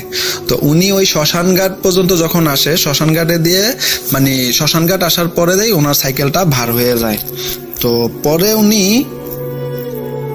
উনি বুঝতে পারে যে শ্মশান ঘাটের থেকে মানে আসার পরের থেকে ওনার সাইকেলটা ভারবার। তো উনি প্যাডেল দিচ্ছে সাইকেলের, কিন্তু সাইকেল তেমন মানে যেভাবে যাওয়ার কথা বা যেভাবে করার কথা ততক্ষণ এটা যাচ্ছে না। তো উনি এক পর্যায়ে অনুভব করে যে ওনার সাইকেলে কেউ আছে, কিন্তু উনি যখন ঘাড় ফেরায় কারোরে দেখতেও পারে না। তো ওনার অনেক পরিশ্রম হচ্ছিল, উনি যতই চেষ্টা করতেছিল সামনের দিকে আগানোর, সাইকেল মানে যেরকমটা যাওয়ার কথা ছিল কোনোভাবেই যাচ্ছে না, আর ওনার শরীরটাও অনেকটা ভার হয়ে যায়। তো যাই হোক, উনি অনেক কষ্টে চাপতে পরে একটা সময় বাড়ির পাশাপাশি যখন আসে, বাড়িতে প্রবেশ করব, ঠিক ওই মুহূর্তে হঠাৎ করে সাইকেলটা পাতলা হয়ে যায়, হালকা হয়ে যায়। উনি এটা ফিল করে যে ওনার সাইকেলের মধ্যে এতক্ষণ কেউ ছিল বা বসা ছিল, আর এখন হুট করে মানে নাইমে গেল। কিন্তু উনি কিন্তু তাকাই ছিল পেছনের দিকে, চাইছিল, উনি কাউরেই তখনও দেখতে পায় নাই। তো যাই হোক, এভাবে উনি একটা ভালো ভয় পায়। পরে উনি ওনার বাসায় যাওয়ার পর ওনার আম্মার সাথে শেয়ার করে যে এরকম এই ঘটনা হয়েছে। তো পরে ওনার আম্মা কিছু সূরা কেরাত পরে ওনারে একটু ঝাড়াই টাড়াই দেয়। তো ওই দিনকার মতো ওইটা স্বাভাবিক হয়ে যায়। ঘটনা 2, উনি একদিন শুয়ে রইছে, রাত্রের বেলা নর্মালি খাওয়া দাওয়ার পরে যা হয় গ্রামগঞ্জে, শুয়ে পড়ছে। শুয়ে পড়ার পরে তো তখনকার সময় মশা ছিল, আর গ্রামগঞ্জে এমনি তো মশারি টানাই শোয় বেশিরভাগ। তো উনি শোয়ার পরে হঠাৎ ফলো করলো যে মশারির এক কোণা দিয়া দেখা যাচ্ছে যে একটু আলোর মতো দেখা যাচ্ছে। তো উনি ভাবতেছে যে এটা কি হইতে, তো পরে উনি মানে বুঝে উঠতে পারতেছে না যে জিনিসটা কি, মানে একটু আলোর মতো এরকম দেখা যাচ্ছে। আর এটা মানে এরকম দেখা যাচ্ছে যে মশারির ভিতরে আইসা প্রবেশ করতেছে কিংবা উঠতেছে, জিনি পোকা যেরকম হয় না দেশ গ্রামে, সেম এরকম, কিন্তু এটা জিনি পোকা না, উনি এটা স্পষ্ট দেখতেছে। আর সাথে আরেকটা জিনিস হলো কি, উনি মানে যখন থেকে এটা দেখতেছে তখন থেকে ওনার রুমের মধ্যে এরকম অবস্থা, অনেক সুন্দর একটা গন্ধ আসতেছে, পুরা রোম গন্ধে পুড়ে গেছে, মানে এরকম অবস্থা। তো উনি মোটামুটি ভয় পায়, আবার কিছু বলতেও পারে না। আর আসলে এরকম সিচুয়েশনে যারা পড়ে তারা তো এটা বলার মতো না। তো এই হচ্ছে মানে ওই সিচুয়েশন। পরে একটা সময় উনি চিৎকার দেওয়ার পরে ওনার পাশে যারা আছে তারা আসার পরে বলে যে কি হয়েছে। পরে আইসা দেখে যে আসলে কোনো কিছুই নাই। তো পরে উনি বিস্তারিত বলে যে হ্যাঁ এরকম আমি দেখছি। কিন্তু রাসেল ভাই ঘটনা হচ্ছে ওনার আশেপাশের যারা আসে ততক্ষণ পর্যন্ত আইসা ওনারাও কিন্তু রুমের মধ্যে সেই গ্রানটা পায়, মানে এটা একটা অন্য রকমের গ্রান বা অন্য রকমের ফ্লেভার যেটা তারা আইসা পায়। তো ওইভাবে দ্বিতীয় ঘটনাটাও এখানে শেষ হয়। পরবর্তীতে ওনারে ঝাড়ফুঁক করা হয়, ওনার পারিবারিক ভাবে বা পানি পড়া দেওয়া হয়, উনি খায়। তো এরপরের থেকে রাসেল ভাই যেটা হয়, উনি যখনই একলা থাকতো কিংবা একলা বসে থাকতো বা একলা কোথাও যাইতেছে, তো উনি মাঝে মধ্যেই এই ঘটনাটা ঘটতো ওনার সাথে, মানে উনি যেই গ্রানটা ওই দিন পাইছিল রুমের মধ্যে শোয়া অবস্থায়, ওই গ্রানটা উনি পাইতো। আর উনি যখনই এই গ্রানটা পাইতো তখন উনি বুঝতে পারতো যে ওনার আশেপাশে কেউ একজন আছে কিংবা কারো উপস্থিতি আছে, কিন্তু উনি চোখে দেখতো না। তবে উনি ওই গ্রানটা যখন পাইতো তখনই উনি এটা বুঝতে পারতো যে হ্যাঁ এখন আশেপাশে কেউ হয়তো আছে, আর মানে ওনার শরীরটাই ভার হয়ে যায়। যাই হোক, এভাবে ওনার সাথে চলতে থাকে। তো এরকম ওনার সাথে নাকি এরকম অসংখ্যবার হয়েছে, আর উনি এটার উপস্থিতি টের পাইতো। তো যাই হোক, এক পর্যায়ে উনি বাংলাদেশ ত্যাগ করে ওমানে আসে, ওমান প্রবাসী হয়। তো ওমানে আসার পরেও উনি মাঝে মধ্যেই ওই জিনিসটার উপস্থিতি টের পাইতো, আর যখনই ওই জিনিসটা ওনার আশেপাশে আসতো তখনই উনি একটা আলাদা গ্রান নাকের মধ্যে পাইতো, কিংবা ওনার আশেপাশে অনেক সুগন্ধি পাওয়া যাইত, অন্যরকম একটা গ্রান আসতো। তো উনি বুঝতে পারতো যে এখন ওইটা ওনার আশেপাশেই আছে। তো কোনো এক রাতে ওমানের ঘটনা এটা, তো উনি বুঝতে পারে যে এখন মানে হঠাৎ গ্রানটা আসে, তো পরে উনি বুঝতে পারে যে এখন ওনার আশেপাশে আছে। তো এর মধ্যে উনি একটু মানে ভয়ের মধ্যে আছে, ওনার শরীরের পশমগুলা দাঁড়ায় গেছে, এরকম একটা অবস্থা, শরীর ভার হয়ে গেছে। এর মধ্যে হালকা জোনাক পড়ছিল, উনি যেটা আমার যেভাবে বলছিল। তো হঠাৎ দেখে একটা মেয়ে আকৃতির একটা অবয়ব ওনার সামনে দিয়ে, দূরত্বটা ম্যাক্সিমাম 15-20 হাত দূরে হবে এরকম দূরত্ব। তো ওখান থেকে মানে আসতেছে অবস্থায় উনি দেখার পরে ওনার মোটামুটি শরীর বার হয়ে যায়, আর মানে উনি ওই স্মেলটাও পাচ্ছিল, ওই গন্ধটা আসতেছিল। তো পরে উনি দেখলো যে অবয়বটা ওনার সামনে দিয়ে আইসা ম্যাক্সিমাম 10-15 হাত দূরত্ব হবে, তো কিংবা একটু বেশি হইতে পারে। তো এরকম আইসা পাশেই একটা ঝাড় ছিল, ওই ঝাড়ের মধ্যে যাইয়া মানে ঢুকে গেল। তো পরে উনি তো এর আগেও এটার উপস্থিতি অনেকবারই টের পাইছে। তো ওই দিন ওনার মানে মনের মধ্যে একটা জাগলো যে আজকে দেখি এটা কি, আজকে দেখবো, কিংবা কোনো মানুষই কিনা। আবার গন্ধটাও আসলো, স্মেলটাও পাইলাম। তো পরে সে কি করলো, সাহস নিল, মনের মধ্যে সাহস নিয়ে বললো যে দেখি আজকে কি হয়, যা হয় হইব না, দেখি কি। তো ওনার হাতে মোবাইল ছিল, উনি মোবাইলের ফ্ল্যাশ লাইট দিল, দিয়া পরে ওই ঝাড় পর্যন্ত গেল। যাইয়া পরে ওখানে দেখে যে আসলে কিচ্ছুই নেই, ওই জায়গাটা একদম খালি ছিল, ওখানে মানুষ কিংবা কোনো অবয়ব কোনো কিছুর কোনো কিচ্ছুই নেই। তো এইভাবে মানে চলে। তো দেখে পরে উনি তো অবাক হয়ে যায় এবং প্লাস ভয়ও পায়। তো পরবর্তীতে উনি ওখান থেকে চলে আসা পরে আইসা পরে মানে যাইয়া রুমের মধ্যে, আর বিষয়টা তো আসলে কার সাথে শেয়ার করব, আর এটা তো ওনার সাথে বাংলাদেশ থেকেই ঘটনা, যেটা বাংলাদেশ থেকে বর্তমানে ওমান পর্যন্ত ঘটতেছে। তো পরে উনি আর এটা এই ব্যাপারে কারোর সাথে কোনো কিছু শেয়ার করে নাই।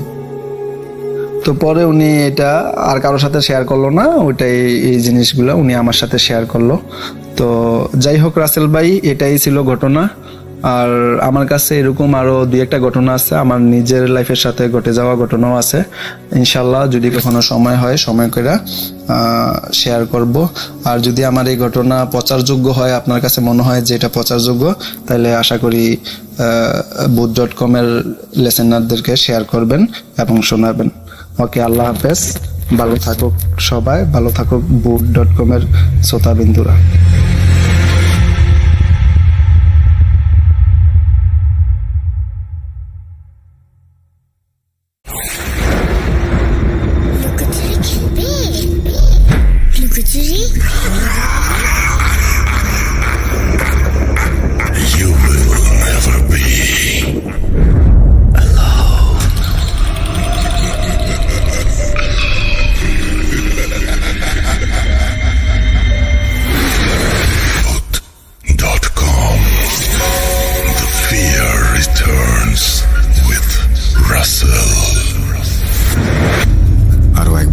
সবাইকে স্বাগত জানাচ্ছি, আমি রাসেল। আমাদের ইমেল অ্যাড্রেস russell.phuth.com@gmail.com।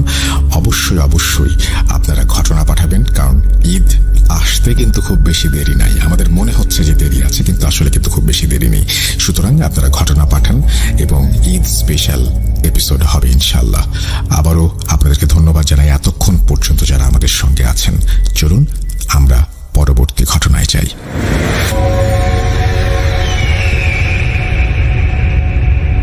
আসসালামু আলাইকুম রাসেল ভাই এবং প্রিয় শ্রোতা বন্ধুরা, আমি মোহাম্মদ সাবিত আলম বলছি। আমি আপনাদের সকলের প্রিয় ভূত.com এর একজন মডারেটর এবং আমি ভূত.com এর একজন অফিসিয়াল স্টোরি টেলার। আজকে আমি আপনাদের সামনে নিয়ে এসেছি নতুন একটি স্টোরি, যে ঘটনাটি আসলে আমাকে বলেছেন একজন আন্টির নাম হচ্ছে সামিরা আন্টি। সামিরা আন্টি যখন আমাকে ঘটনাটি বলেন, উনি আমাকে বলেছিলেন যে এই ঘটনাটি আসলে উনি শেয়ার করতে চাননি কখনো, কিন্তু তার মনের ভেতরে এই ঘটনাটি একটা বার্ডেন হিসেবে ছিল, যেই কারণে আজকে উনি ওনার এই ঘটনাটি আমার কাছে শেয়ার করেছেন আপনাদের সামনে উপস্থাপন করার জন্য। তো আমি আর কথা না বাড়িয়ে ঘটনায় যাবার আগে একটা কথাই বলতে চাই, আপনারা যে যেখান থেকে ঘটনা শুনছেন সবাই ভালো থাকুন এবং আল্লাহ আপনাদের সকলকে সুস্থ রাখুন। আমার জন্য দোয়া করবেন এবং আপনাদের সকলের জন্য আমার দোয়া থাকবে। চলুন ঘটনায় চলে যাই এবার। সামিরা আন্টি আমাকে বলেছেন যে উনার হাজবেন্ড আসলে প্রবাসী ছিলেন একজন। উনি যখন প্রবাস থেকে ফিরে আসেন তখন আসলে ওনার মা বাবার ইন্তেকাল হয়ে যায়, যে কারণে আসলে ওনার ফিরে আসা। তো সামিরা আন্টির শাশুড়ি এবং শ্বশুর যখন মারা গেলেন তখন ওনাকে আসলে বাসাতে একাই থাকতে হতো এবং ওনাদের বাসাটা ছিল খুবই বড়, আর কেউ ছিল না, ছেলে মেয়ে ছাড়া আর কেউ ছিল না সেই বাসাতে। তো বাড়িটা ছিল 2 ক্যানেলের এবং প্রচুর কর্মচারী ছিল সেই বাড়িতে। তারা আসলে বলতে গেলে টাকা পয়সার দিক দিয়ে অনেক বেশি ধনী ছিলেন। গেটের সামনে গার্ড ছিল, এমন মানে বিষয়টা এমন ছিল যে বাসা একেবারে মানে কর্মচারী দিয়ে বাসাটা ছিল একদম ভর্তি। তাদের আসলে নিজেদের কোনো কাজ করতে হতো না বা কোনো ধরনের কোনো কষ্টও হতো না, সবকিছু ঠিকঠাক চলছিল। এমন সময় ওনাদের বাড়িতে একদিন ডাকাতি হলো। 5 জন মুখোশ পরা লোক ঢুকে পড়লেন ভেতরে, ওনাদের রশি দিয়ে বেঁধে ফেললেন এবং যা কিছু ছিল সবকিছু লুট করে নিয়ে চলে গেল। ভেতরের কর্মচারীরা সকালবেলা আসতো এবং সন্ধ্যায় কাজ শেষ করে চলে যেত। আর গেটের সামনে যে 2 জন গার্ড ছিল তাদের ডিউটি ছিল 12 ঘন্টা করে। 12 ঘন্টা একজন ডিউটি করতো এবং অপর 12 ঘন্টা আরেকজন ডিউটি করতো। কিন্তু যখন ডাকাতিটা আসলে হলো তখন ভেতরের সব কর্মচারী অলরেডি চলে গিয়েছিল। তাই তখন শুধু বাড়িতে সামির আন্টি ছিলেন এবং ওনার হাজবেন্ড ছিলেন। যখন ওই ডাকাতরা প্রথমে গেটের গার্ডকে বেঁধে ফেললো, তারপর ওনাদের সামনে দরজা ভেঙে ঢুকে পড়লো। আসলে ওনারা হয়তোবা প্ল্যান করেই কিছু একটা করেছিলেন বলে সামির আন্টি মনে করেন, এবং টাকা পয়সা সবকিছু নিয়ে চলে যায়। এই সময় আসলে সামির আন্টি 6 মাসের গর্ভবতী ছিলেন। এরকম ঘটনার কারণে শুধু উনি ভয়ই পাননি, বরং উনি ডিপ্রেশনেও ভুগতে শুরু করলেন। এই জন্য উনি ঠিক করলেন কি কিছুদিনের জন্য উনি আসলে ওনার মা বাবার বাড়িতে চলে যাবেন। তো কিছুদিন পরে মার কাছে উনি চলে গেলেন এবং ভালো ফিল করলেন তখন উনি আবার ফিরে এলেন। ভালো লাগা ওনার একটু কাজ করতে শুরু করলো। আবার ফিরে এসে উনি ওনার স্বামীকে জিজ্ঞেস করলেন ডাকাতরা কি ধরা পড়েছে নাকি। ওনার স্বামী উত্তর দিলেন, না এখনো পড়ে নাই, কিন্তু পুলিশ এখনো খুঁজছে, কিন্তু এখনো কোনো সূত্র পাওয়া যাচ্ছে না আসলে। সামির আন্টি তখন বললেন যে ওনার একজন কর্মচারী হয়তো এর সাথে জড়িত থাকতে পারেন। তখন ওনার হাজবেন্ড ওনাকে জিজ্ঞেস করেন যে এটা তুমি কিভাবে বুঝলে। তখন সামির আন্টি বললেন কি তুমি সময়টা দেখো, যেই সময় ডাকাতিটা হয়েছে সেই সময় কিন্তু আমাদের বাড়ির ভিতরের যে কর্মচারীরা ছিল তারা কিন্তু তখন আসলে ভেতরে ছিল না, কাজেই এটা কিন্তু কোনো কোইন্সিডেন্স হতে পারে না। আর বাহিরের গার্ডটাকে দেখো, এত সুন্দর, মানে কোনো বাধা দেওয়া ছাড়াই ডাকাতগুলোকে ভেতরে ঢুকতে দিল, কোনোভাবেই প্রতিরোধ করলো না, এটা কিভাবে সম্ভব। তখন সামির আন্টি সেই বাহিরের গার্ডটাকে ওনার হাজবেন্ডের সামনে ডেকে আনলেন, এবং আনার পরে উনি কয়েকটা প্রশ্ন করার সাথে সাথে গার্ডটা কিছুটা প্যানিকড হয়ে গেল। উনি জিজ্ঞেস করলেন যে তুমি যে সেদিন ডিউটি করছিলা সেদিন আসলে ওনাদেরকে তুমি প্রতিরোধ কেন করো নাই। উনি আমতা আমতা করে বললেন কি যে আমার কাছে তো ওরকম কোনো অস্ত্র শস্ত্র নাই, আর ওনাদের কাছে ছুরি বল্লম কত কিছু ছিল, আমি আসলে পারি নাই। কারণ ওটা প্যানিক করার কারণে সামির আন্টি ওনার হাজবেন্ডকে বললেন কি ওকে এক্ষুনি বরখাস্ত করো, আমি 100% শিওর যে সে ডাকাতের সঙ্গেই ছিল। যদিও ওনার হাজবেন্ড ওনার কথাটাতে খুব বেশি একটা কনভিন্স হলেন না, তারপর ওনার স্ত্রীর কথায় উনি লোকটাকে কাজ থেকে বের করে দিলেন, এবং পরবর্তী দিন ওনারা নতুন একজন কর্মচারী নিয়োগ দিলেন। এবং সামির আন্টি মনে করছিলেন যে এখন তাহলে আমরা আসলে সঠিক পথেই আছি, আশা করি এখন আর কোনো সমস্যা হবে না, কারণ বেঈমান লোক আসলে থাকার থেকে না থাকা অনেক ভালো। এর মধ্যে প্রেগনেন্ট থাকার কারণে সামির আন্টি কাজকর্ম খুব বেশি একটা করতে পারতেন না, কিছুটা সময় অসুস্থ থাকতেন, এবং এই কারণে 24 ঘন্টার জন্য ওনার কারো সাহায্যের দরকার ছিল। আসলে উনি ওনার নতুন পাহারাদারকে বললেন কি বাইরে একটু খোঁজ খবর নেও, যদি আশেপাশে অনেক মানুষ তো আছে, যদি কেউ 24 ঘন্টা কাজ করার জন্য রেডি থাকে তাহলে আমাকে জানাবা। তো সিকিউরিটি গার্ড তাকে বললেন কি আচ্ছা ঠিক আছে, তাহলে জানাবো আপনাকে ম্যাডাম, কোনো সমস্যা নাই, আমি দেখি। তো 2 দিন পরে পাহারাদার এসে আন্টিকে বললেন কি যে ম্যাডাম বাহিরে একটা মেয়ে অপেক্ষা করছে, সে বলছে যে সে 24 ঘন্টা থাকার জন্য প্রস্তুত এবং গৃহস্থলীর সব কাজ সে খুব ভালোই করতে পারে। তখন সামিরা আন্টি ওনাকে বললেন কি যে ঠিক আছে তাহলে তাকে ভেতরে নিয়ে আসো, কথা বলে দেখি। মেয়েটা যখন ভেতরে আসলো তখন সামিরা আন্টি তো মেয়েটাকে দেখে টোটালি অবাক। সে অবিশ্বাস্য সুন্দরী ছিল, এবং সে যে কাপড়গুলো পরানো ছিল সেগুলো একদমই মনে হচ্ছিল না যে কোনো গৃহকর্মীর কাপড়। উনি ভাবলেন যে এই মেয়েটি আগে যেখানে কাজ করতেন নিশ্চয়ই সেই লোকগুলি খুব ভালো ছিল, যারা ওনাকে খুব যত্নে রেখেছেন আর কি। আন্টি পরে মেয়েটাকে অনেকগুলো প্রশ্ন করতে লাগলো যে কোথায় কাজ করতে, কোথায় থাকতে। তো ওনাদের কথোপকথনের পরে উত্তরগুলো নিয়ে যখন আন্টি সন্তুষ্ট হলেন, তখন উনি মেয়েকে জিজ্ঞেস করেন যে তুমি কি ধরনের কাজ পারো। তখন মেয়েটি বলল যে আন্টি আমি খুবই পরিশ্রমী এবং পরিষ্কার থাকি, আর আমি আসলে আপনি যখন যেই কাজই করতে বলবেন আমি কখনো মানা করব না। তো আন্টি চিন্তা করলেন কি সে যেহেতু খুবই পরিশ্রমী পরিষ্কার ছিল এবং তার কথা বলার ধরনও আন্টিকে অনেক প্রভাবিত করেছিল, কিছুক্ষণ আলাপ করার পর আন্টি মেয়েটাকে রেখে দেওয়ার সিদ্ধান্ত নিন।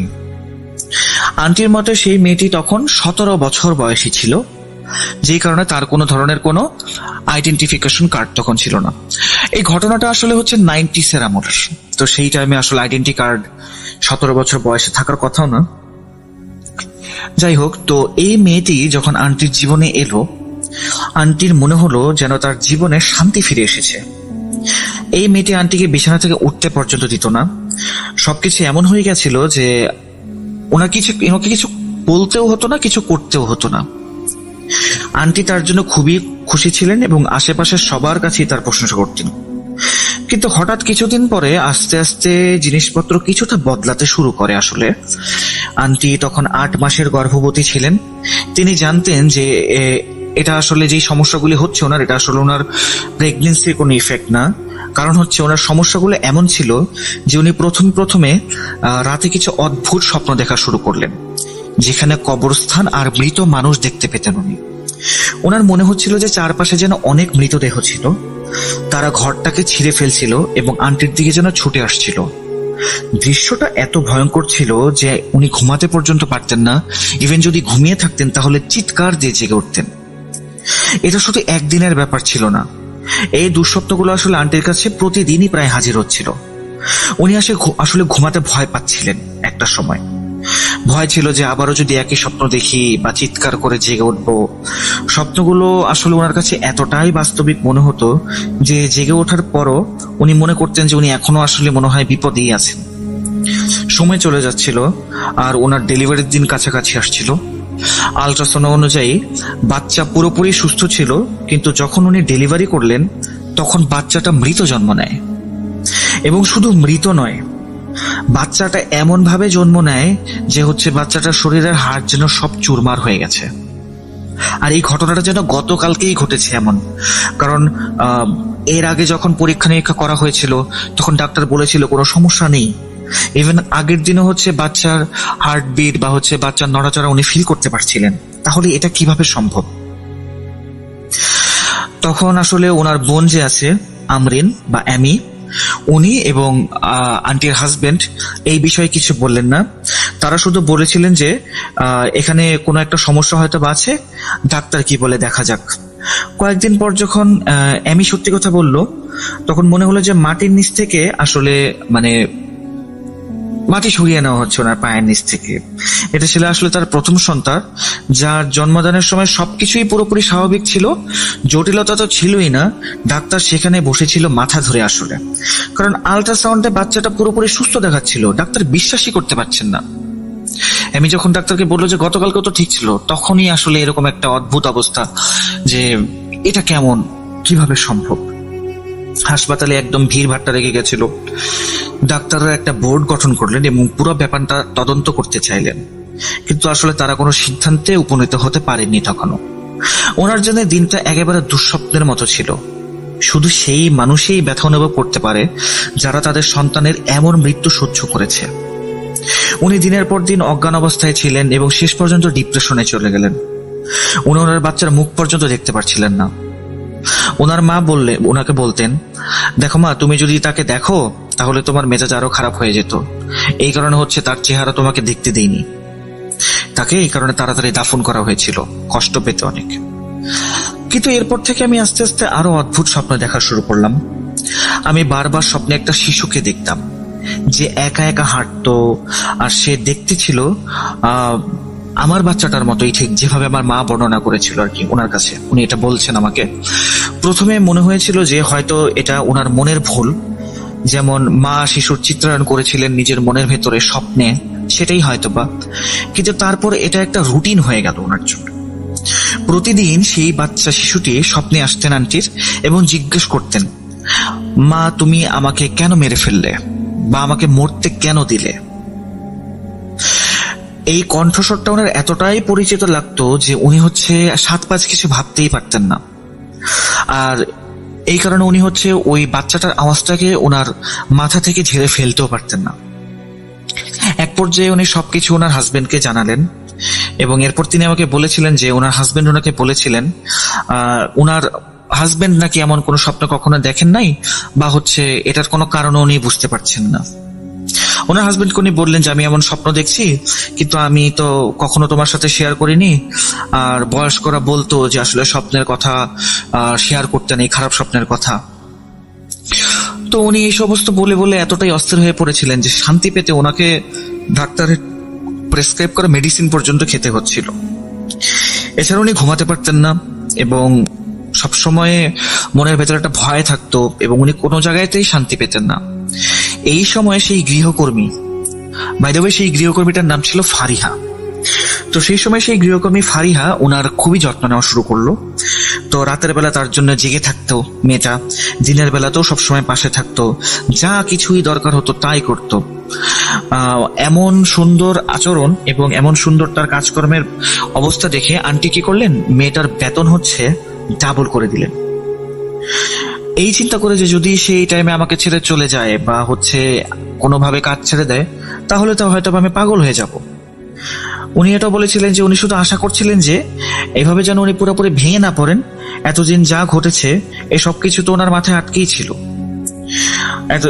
তারপরে হচ্ছে ওনার বাচ্চাটাও মারা গেল, এই জন্য উনি হচ্ছে মনমরা। আর এই মেয়েটাও যদি এখন চলে যায় তাহলে হচ্ছে আসলে ওনার অবস্থা খুব খারাপ হয়ে যাবে। তো একদিন এরকম চলতে থাকার পরে উনি হচ্ছে ওনার কাপড়ে কিছু একটা অনুভব করলেন, মানে হচ্ছে কিছু একটা শক্ত কিছু একটা অনুভব করলেন, এবং উনি বললেন কি যেটা অ্যাকচুয়ালি হতে পারে কোনো একটা তাবিজ। তো তাবিজ যখন ওনার কাছে মনে হলো তখন উনি এটা চিন্তা করলেন যে কাপড়ের ভেতরে সেলাই করে এই তাবিজ ঢোকানো, তাহলে এটা আসলে কি ঘটনা। আসলে আন্টির বাসায় কাপড় ধোয়ার জন্য একজন গৃহকর্মী ছিল, ইস্ত্রি করার জন্য একজন, এবং সেলাই কাজ করার জন্য একজন ছিল। আর 24 ঘন্টা 7 দিন হচ্ছে যে এই গৃহকর্মীটা তার সাথে থাকতো, তাকে উনি ডেকে নিলেন এই তাবিজ জিনিসটা দেখানোর জন্য।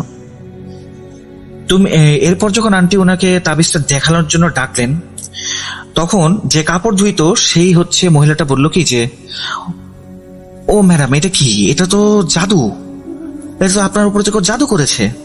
আমি তাকে জিজ্ঞেস মানে আন্টি তাকে জিজ্ঞেস করলেন যে তুমি এটা কি বলছো, জাদু কিভাবে হয়, তুমি জাদু সম্পর্কে কি জানো। সে বলল কি যে শুনেছি জাদু যখন কেউ করে তখন হচ্ছে এরকম তাবিজ বা হচ্ছে কোনো অ্যামিউলেট এগুলা জিনিসপত্র রাখতে হয়। আন্টি চিন্তা করলেন যে আমি কার ক্ষতি করেছি যে আমার উপরে কেউ জাদু করবে, বা আমি তো এরকম ভাবে কোনো অন্যায় করিনি বা কারোর সাথে কোনো খারাপ আচরণ তো করিনি। তখন ওই মহিলাটি আন্টিকে একটা বড় বোনের মতো বুঝিয়ে দিলেন যে দেখেন ম্যাডাম, সময় খুব খারাপ যাচ্ছে, মানুষ তো এতটা ঈর্ষান্বিত হতে পারে এবং হচ্ছে ক্রোধের বশবর্তী বা হচ্ছে হিংসার বশবর্তী হতে পারে, যে কারণে আপনার উপরে জাদু করতে পারে। আপনার পরিবারটা যথেষ্ট পরিমাণে ভালো, আপনার হাজবেন্ড একটা ভালো অ্যামাউন্টের টাকা কামাচ্ছে, আপনার কোনো কিছুর অভাব নেই, সেটা দেখে হয়তো বা কেউ হিংসার বশবর্তী হতেই পারে। আচ্ছা, এই পরামর্শগুলো দেওয়ার পরে আন্টি ওনাকে আর কিছু বলেন নাই। এরপর ওনাদের লন্ড্রির জন্য যে মহিলাটা আছে উনি তাকে ফোন করে জিজ্ঞেস করলেন যে এটা কি তার কাজ কিনা, জামা কাপড় ধোয়ার সময় সেই কাজ করেছে কিনা। আন্টি ওনাদের দুইজনকেই জিজ্ঞেস করলেন, ডেকে অনেক কিছু বললেন, কিন্তু তারা দুইজনই হচ্ছে অবাক হয়ে গেলেন যে এটা আন্টি আপনি কি বলছেন ম্যাডাম, আমরা তো এরকম কখনো কিছু করি না। শেষ পর্যন্ত আন্টি যখন চিন্তা করলেন যে হতে পারে হয়তোবা তারা কোনো কিছু একটা করছে, আন্টি আর রিস্ক নিতে চাননি, ওনাদের দুজনকে হচ্ছে আন্টি কাজ থেকে বের করে দিলেন। এবং নিজে উনি চিন্তা করছেন কি ওনাদেরকে যদি কাজ থেকে বের না করি তাহলে এই পরিস্থিতিটা হয়তোবা সামাল দিতে পারবো না, কাজে বের করে দেওয়াটাই ভালো। এর মাঝখানে উনি ঘরের মধ্যে অনেক কিছু দেখছেন, চিন্তা করছেন, স্বপ্ন দেখছেন, এমন কাগজের প্রভাব দেখছেন, চিন্তা করছেন এসব নিয়ে, কিন্তু ওনার হাজবেন্ডের ভেতরে এরকম কোনো প্রতিক্রিয়া নেই, যেন উনি আসলে এগুলো কিছু বুঝতেই পারছেন না। কিন্তু এর মাঝখানে ওনার হাজবেন্ডও ভালো স্বাস্থ্যের অধিকারী ছিলেন না, উনি কেবলই অসুস্থ থাকতেন এবং আগের চেয়ে অনেক বেশি ঘুমাতেন। এখন যে মানুষ সকাল 6টা-7টায় ওঠে সে তখন দুপুর পর্যন্ত ঘুমানো শুরু করলেন। ওনার স্বাস্থ্য অনেকদিন ধরেই খারাপ চলতে লাগলো। ওনারা একটা গার্মেন্টস ফ্যাক্টরি ছিল এবং উনি একটা গার্মেন্টস ফ্যাক্টরিতে কাজ করতেন এবং উনি কখনো ছুটি নেননি, কিন্তু হঠাৎ করে উনি অনেক বেশি ছুটি নেওয়া শুরু করলেন। এক রাতে আন্টি একটা ভয়ঙ্কর মুখ খোলা মহিলার স্বপ্ন দেখলেন। এমন ভাবে মহিলাটি নাকি স্বপ্নে গান গাইছিল যেন আন্টির পুরো শরীর এবং মুখে যেন আগুনে পুড়ে যাচ্ছিল, এমন মনে হচ্ছিল আন্টির। সেই মহিলাটি আন্টির স্বামীর দিকে ধেরে আসছিল এবং তাকে ধরার চেষ্টাও করছিল। ওনার স্বামী নাকি ওনার স্বপ্নে ওই মহিলাটার থেকে মুক্তি পাওয়ার জন্য অনেক চেষ্টা করছিলেন, কিন্তু উনি পালাতে পারছিলেন না। আন্টির হাজবেন্ড স্বপ্নে ওনার দিকে তাকিয়েছিলেন এবং সে আঙ্গুল দিয়ে অদ্ভুত কিছু চিহ্ন বানালেন, যা দেখে মনে হচ্ছে কোনো শয়তানি চিহ্ন বা কারো কনস্পিরেসি বা হচ্ছে ষড়যন্ত্র। এরপরে হচ্ছে আন্টি আমাকে বলেন যে তুমি যদি আমি চিহ্নটা তোমাকে দেখাই বাবা, তুমি গুগল করে যদি দেখো তাহলে তুমি বুঝতে পারবে যে আসলে এটা কিসের চিহ্ন ছিল, কিন্তু এটা আমি তোমাকে দেখাবো না। যাই হোক, তো উনি সেই চিহ্নটা স্বপ্নে দেখার পরে খুব ভয় পেলেন এবং এত ভয় পেয়েছিলেন যে ওনার পাশে ওনার হাজবেন্ড ঘুমাচ্ছে, কিন্তু ওনার দুঃস্বপ্ন চলেই যাচ্ছে এবং উনি খুব চিৎকার দিয়ে ঘুম থেকে উঠলেন, একদম চিৎকার দিয়ে ঘুম থেকে উঠলেন। এবং ওনার হাজবেন্ডও তখন ওনাকে জিজ্ঞেস করছে যে তোমার কি হয়েছে, বলো আমাকে কি সমস্যা। তখন উনি ওনার হাজবেন্ডকে স্বপ্নের কথাটা বললেন। ওনার হাজবেন্ড কিছুক্ষণ চুপ করে বসে রইলেন, এরপরে না উনি কাঁদতে শুরু করলেন। তখন আন্টি জিজ্ঞেস করলেন যে কি ব্যাপার, তুমি কাঁদছো কেন? এই কথা বলে আন্টি ওনাকে শান্ত করতে গেলেন এবং ওনাকে সান্ত্বনা দিতে থাকলেন। ওনার হাজবেন্ডকে বেশ অস্থির লাগছিল। তারপর উনি বললেন যে ওনার হাজবেন্ড ওনাকে বলেছিলেন যে ওনার মনে হচ্ছে যে উনি আর জীবিত নেই বা ওনার আত্মা যেন বেরিয়ে চলে গেছে, এমন টাইপের স্বপ্ন উনি দেখেছিলেন। আর উনি এও দেখেছিলেন যে বাজে চেহারার একটা মহিলা নাকি তার আত্মাটা কবজ করতে এসেছে, এমন কিছু। তার মানে আন্টি চিন্তা করলেন কি, তাহলে তো এখন আমার হাজবেন্ড এই জিনিসগুলো দেখা শুরু করেছে, এটা তাহলে হচ্ছেটা কি? উনি বললেন যে প্রথমে শুধু উনি মৃত মানুষ, ওনার হাজবেন্ডও বলছে যে প্রথমে শুধু উনি মৃত মানুষ দেখতে পেতেন, কিন্তু এরপর সে প্রতি রাতেই সেই পুড়ে যাওয়া মহিলাটাকে দেখতে পেতেন যে তাকে স্বপ্নে হত্যা করার চেষ্টা করছে। আঙ্কেল যখন কথাগুলো বলছিল তখন নাকি ওনার গলার স্বর খুবই কাঁপছিল। আন্টি ওনার স্বামীকে বলেছিলেন যে উনি গত 3 মাস ধরে এই ধরনের স্বপ্ন দেখছেন, কিন্তু আগে কখনো ওরকম ভাবে বলেননি, কারণ ওনার বোন এমি পরামর্শ দিয়েছিলেন যে খারাপ স্বপ্ন নাকি কারোর সঙ্গে শেয়ার করতে হয় না। তখনই ওনার স্বামী ফজরের নামাজের জন্য উজু করতে উঠে গেলেন। আন্টি রান্নাঘর থেকে একটু পানি আনলেন। হঠাৎ করেই আন্টির বিছানার উপরে সিলিং ফ্যানটা ধাপ করে পড়ে গেল বিছানার উপরে। আল্লাহর অশেষ রহমত যে আন্টি তখন এই দুর্ঘটনা থেকে কোনোভাবে বেঁচে ফিরেছিলেন। আসলে আন্টি যদি আরেকটু বাম সাইডে যেতেন তাহলে ফ্যানটা আন্টির মাথাতেই পড়তো, আর ফ্যানটা একদম গতিতে চলছিল। আল্লাহ ওনাকে বাঁচিয়েছেন আসলে সেই টাইমে। আন্টি তখন একদম হতবাক হয়ে যান যে এটা কি হলো। এরপরে আন্টি ওনার হাজবেন্ডের সাথে শেয়ার করলেন যে ওনার কাপড়ে তাবিজ পাওয়া গেছে, সেই বিষয়টা আর কি শেয়ার করলেন। এবং অদ্ভুত অদ্ভুত জিনিস যেগুলো উনি বাসায় খেয়াল করছেন সেগুলোও শেয়ার করলেন। এরপর ওনার হাজবেন্ড বললেন কি যখন জন্ম মৃত্যু সবই আল্লাহর হাতে, দেখি কি করা যায়, যখন সময় হবে তখন আল্লাহর নির্দেশ মতো আমাদের যেতে হবে, আর আল্লাহর নির্দেশ মতো আমরা দুনিয়াতে থাকবো, আর অযথা আমাদের ক্ষতি কেউ করতে পারবে না, তুমি এত চিন্তা করো না, এরকম করে উনি বললেন। কিন্তু আন্টির বোন আগে থেকেই বলেছিলেন পরিস্থিতি দেখে যে তোমাদের হয়তোবা আসমানি কোনো বরকতের নিচে আছো, এই কারণে তোমাদের কোনো ক্ষতি হয় নাই, কিন্তু জাদুতে তো তোমরা পড়েছো, এটা শিওর। আন্টির যে বোন ছিল এমি আপু, উনি আন্টিকে অনেকবার আধ্যাত্মিক চিকিৎসকের কাছে নিয়ে যাওয়ার চেষ্টা করেছিলেন, কিন্তু আন্টি এটা সবসময় এড়িয়ে গেছেন, কারণ এইসব ব্যাপারে আন্টির আসলে নিজস্ব কোনো মতামত বা বিশ্বাস থাকার কারণে উনি আসলে এই জিনিসগুলোতে খুব বেশি একটা পাত্তা দেন। হঠাৎ করে একদিন এমি আপু এমন কিছু বললেন ওনার বাসায় এসে, যেটা আসলে আন্টি আগে কখনো দেখেননি আর শোনেননি। এমি আপু একটা মহিলাকে নিয়ে এসেছিলেন। সেই মহিলা যখন গেটের কাছে আন্টিকে দেখলো তখন সে একদম থমকে গেল এবং ওনার মুখের দিকে অন্যরকম অদ্ভুত ভাবে তাকিয়ে রইল। মনে হচ্ছিল যে উনি খুব ভাবনায় পড়ে গেছেন। তারপর হঠাৎ যেন তার ভাবনা থেকে সে বেরিয়ে এলো এবং ভেতরে এসে বসলো। উনি বললেন যে এমি আপু বললেন যে এটা আমার বোন, তো সে আর খুব প্রবলেম ফেস করছে তোকে, সেই কারণে আপনাকে এখানে নিয়ে এসেছি। এবং আমাকে ওই মহিলাটার সাথে পরিচয় করে দিল এবং বললেন যে উনি একজন আধ্যাত্মিক চিকিৎসক। আমি ওই মহিলার দিকে তীক্ষ্ণ দৃষ্টিতে তাকালাম এবং আমার বোনের দিকেও উনি এটা বললেন যে উনি ওনার বোনের দিকেও তীক্ষ্ণ দৃষ্টিতে তাকিয়েছিলেন, যেমন বলছেন যে তুমি আসলে এগুলো কি শুরু করেছো। কারণ আন্টি আগে ওনার বোনকে বলেছিলেন যে উনি এই সমস্ত বিষয়ে রাজি নেই, ওনার নির্দিষ্ট কিছু বিশ্বাস আছে। কিন্তু সেই মহিলা ওনার দিকে তাকিয়ে বললেন কি, তুমি এমির উপরে রাগ করো না, তোমার নিজের কাজের উপরে মনোযোগ দাও। শোনো, তোমার উপর কিছু গুরুতর জাদু চলছে, আর তুমি যদি এটা ঠিক না করো তাহলে তোমার ব্যাপারটা ভীষণ জটিল হয়ে যাবে। তারপরে আন্টি সেই মহিলার দিকে তাকিয়ে বললেন কি, গতকালকে এমন কিছু হয়েছে, এমিকে বলেছিলাম, এমি হয়তো এই কারণে চিন্তিত, কিন্তু এরকম আসলে কিছু না, আপনার সাহায্য আমাদের লাগবে না। এবং এটাও বললেন যে আন্টি আসলে আমি এই সমস্ত জিনিসে বিশ্বাস করি না, দয়া করে আমার মাথায় আপনি এই সমস্ত জিনিস ঢোকাবেন না। আমি ইতিমধ্যে অনেক চাপের মধ্যে আছি আর বিষণ্ণতার সাথে জিনিসগুলো মোকাবেলার চেষ্টা করছি। I am trying to heal myself and my family, so please leave us alone, এরকম করে বলেছিলেন। ওই মহিলাটি তখন বলে কি যে মামনি, এটা শুধু বিষণ্ণতা না, আর তুমি যে কল্পনাগুলো করছো না, তোমার সাথে যা হচ্ছে এগুলো কোনো সাধারণ বিষয় না, এগুলো হচ্ছে জাদু। যদি কখনো দরকার পড়ে আমাকে ডেকো। এই কথা বলে মহিলাটি চলে গেলেন। এরপরে হচ্ছে আন্টি ওই মহিলার সামনে 2 হাত জোর করে বললেন কি যে আপনি দয়া করে থামেন, আমার সহ্য হচ্ছে না, আমি খুবই সদয় মানুষ, আপনি চলে যেতে পারেন, আমি আপনাকে কিছুই বলবো না, আপনি চলে যান। আন্টি তখন যাওয়ার আগে বললেন কি যে শোনো বাবা, আমার কথাগুলো ভালোভাবে শোনো, যদি তাড়াতাড়ি চিকিৎসা না করো তাহলে তোমার বাড়িতে কেউ মারা যাবে। এরপর আন্টি কাঁদতে কাঁদতে ওনাকে বললেন কি যে আপনি চলে যান, দয়া করে, আপনার কোনো চিকিৎসা দরকার নেই, কিচ্ছু দরকার নেই, আমি আপনার হাত পা ধরছি, আপনি চলে যান। এরপরে ওই মহিলাটা আর কি করবে, কিছু না করে উনি চলে গেলেন। তারপর ওনার বোন এমি ওনাকে বাড়ির ভেতরে এসে বললেন কি যে তুমি আপু কাজটা ঠিক করো নাই, তোমার উচিত ছিল ওনার সাথে ভালো মতো কথা বলা, অ্যাটলিস্ট ওনার কথাগুলো শোনা, তোমার ভালোর জন্য আমি এই কাজটা করেছিলাম, তোমার উচিত ওনাকে সরি বলা। কিন্তু আন্টি এরপরে এই জিনিসগুলো নিয়ে খুব বেশি একটা পাত্তা দেননি, কারণ উনি চিন্তা করেছিলেন যে এত সমস্যার কারণে উনি এতটাই দুর্বল হয়ে পড়েছিলেন যে ওনার চেহারার রংটা পর্যন্ত ফ্যাকাশে হয়ে গেছিল। উনি বুঝতে পারছিলেন না আসলে কি হচ্ছিল। উনি যে ওষুধটা আসলে ডাক্তার প্রেসক্রাইবের জন্য নিতে চাচ্ছিলেন বা নিচ্ছিলেন, আস্তে আস্তে কি হলো, ওনার হাজবেন্ডের অবস্থা এত খারাপ হওয়া শুরু করলো যে ওনার হাজবেন্ড নিজে পর্যন্ত সেই ওষুধটাই খাওয়া শুরু করলেন।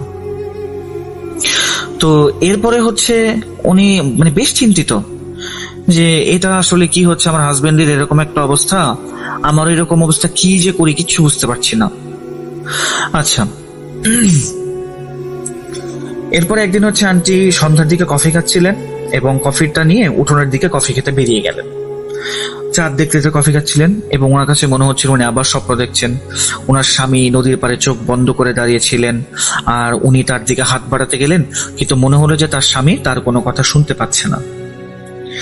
তো ওনার কাছে জিনিসটা অনেকটা স্বপ্নের মতো লাগছিল, কিন্তু আসলে ওনার হাজবেন্ড ওনার সামনেই তখন দাঁড়িয়েছিল। উনি পাহারাদারকে ডাকলেন, বললাম কি যে দ্রুত ওকে নিয়ে আসো, কারণ ওনার হাজবেন্ড আমি এখানে একটা জিনিস ভুল বলেছি, সেটা উঠোন বলেছিলাম, আসলে উনি ছাদে ছিলেন, চাঁদ দেখছিলেন। তো ছাদের একদম কোনাতে চলে যাওয়ার কারণে উনি পাহারাদারকে বললেন কি যে তাড়াতাড়ি ওকে ধরে নিয়ে আসো, পড়ে যাবে আবার, চোখ বন্ধ করেছিলেন মনে হচ্ছে উনি। যাই হোক, এরপর ওনার স্বামী চোখ বন্ধ করে তো ছিলেন এবং এমন ভাবে ইশারা করছিলেন যেমনটা সেই স্বপ্নে মহিলাটা করছিল। উনি দেখলেন কি যে এই মহিলাটা আঙ্গুল দিয়ে যেরকম শয়তানি সংকেত দিল না স্বপ্নের মধ্যে, ওনার হাজবেন্ড এরকম সংকেত দেওয়া শুরু করলেন। ওনার হাজবেন্ড কয়েক সেকেন্ডের মাঝে চোখ খুললেন এবং তার দিকে তাকালেন, তারপরে সংকেত দিলেন এবং 6 তলা থেকে উনি লাফ দিলেন। ওনাকে লাফ দিতে দেখে তো আন্টির অবস্থা একেবারেই খারাপ।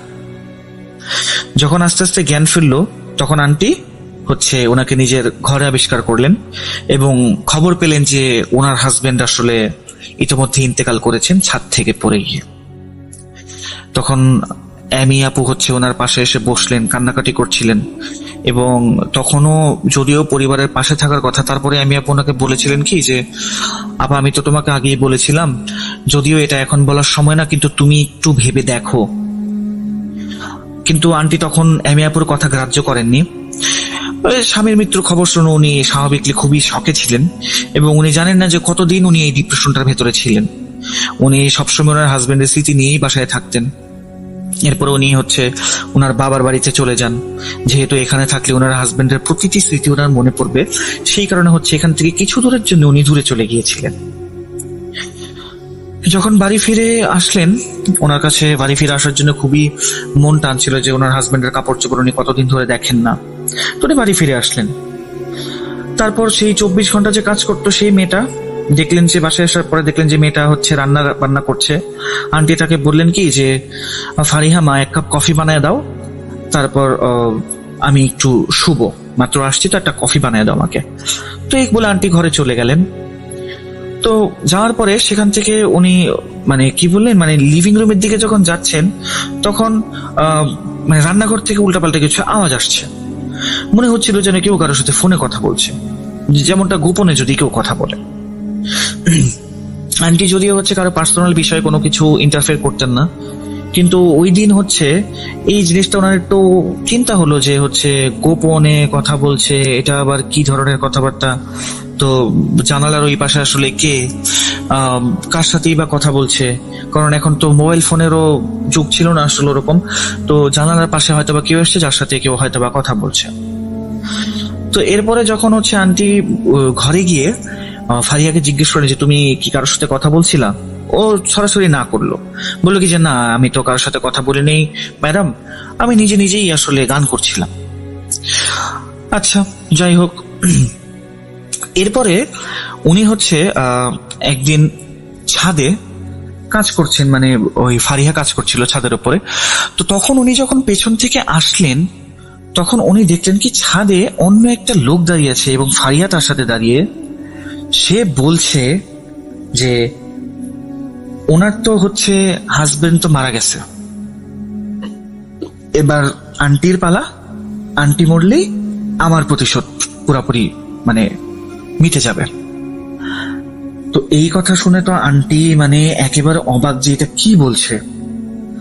আন্টির সাথে সাথে ওনার চুলের, মেয়েটার চুলের মুষ্টিটা ধরে ফেললেন এবং টান দিয়ে তাকে বের করে আনলেন এবং গার্ডের সামনে বসিয়ে তাকে গার্ডকে বললেন কি যে এটার উপরে নজর রাখো।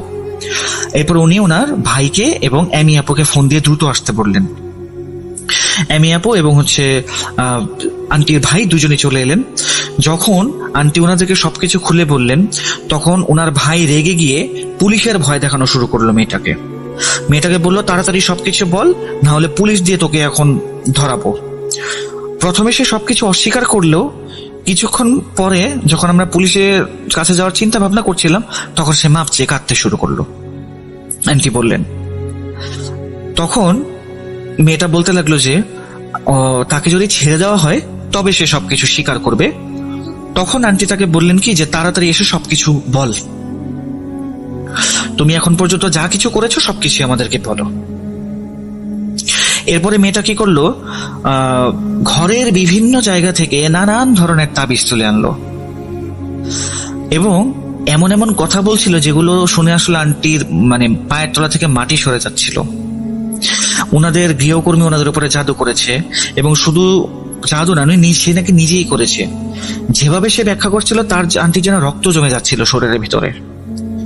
সে বলছিল আন্টিদের উপরে শুধুমাত্র সাধারণ জিনিস দিয়ে কালো জাদু করে নাই, সে বালিশের মধ্যে করেছে, বিছানার নিচে, আলমারির মধ্যে, এমনকি মাটির ভেতরেও করেছে।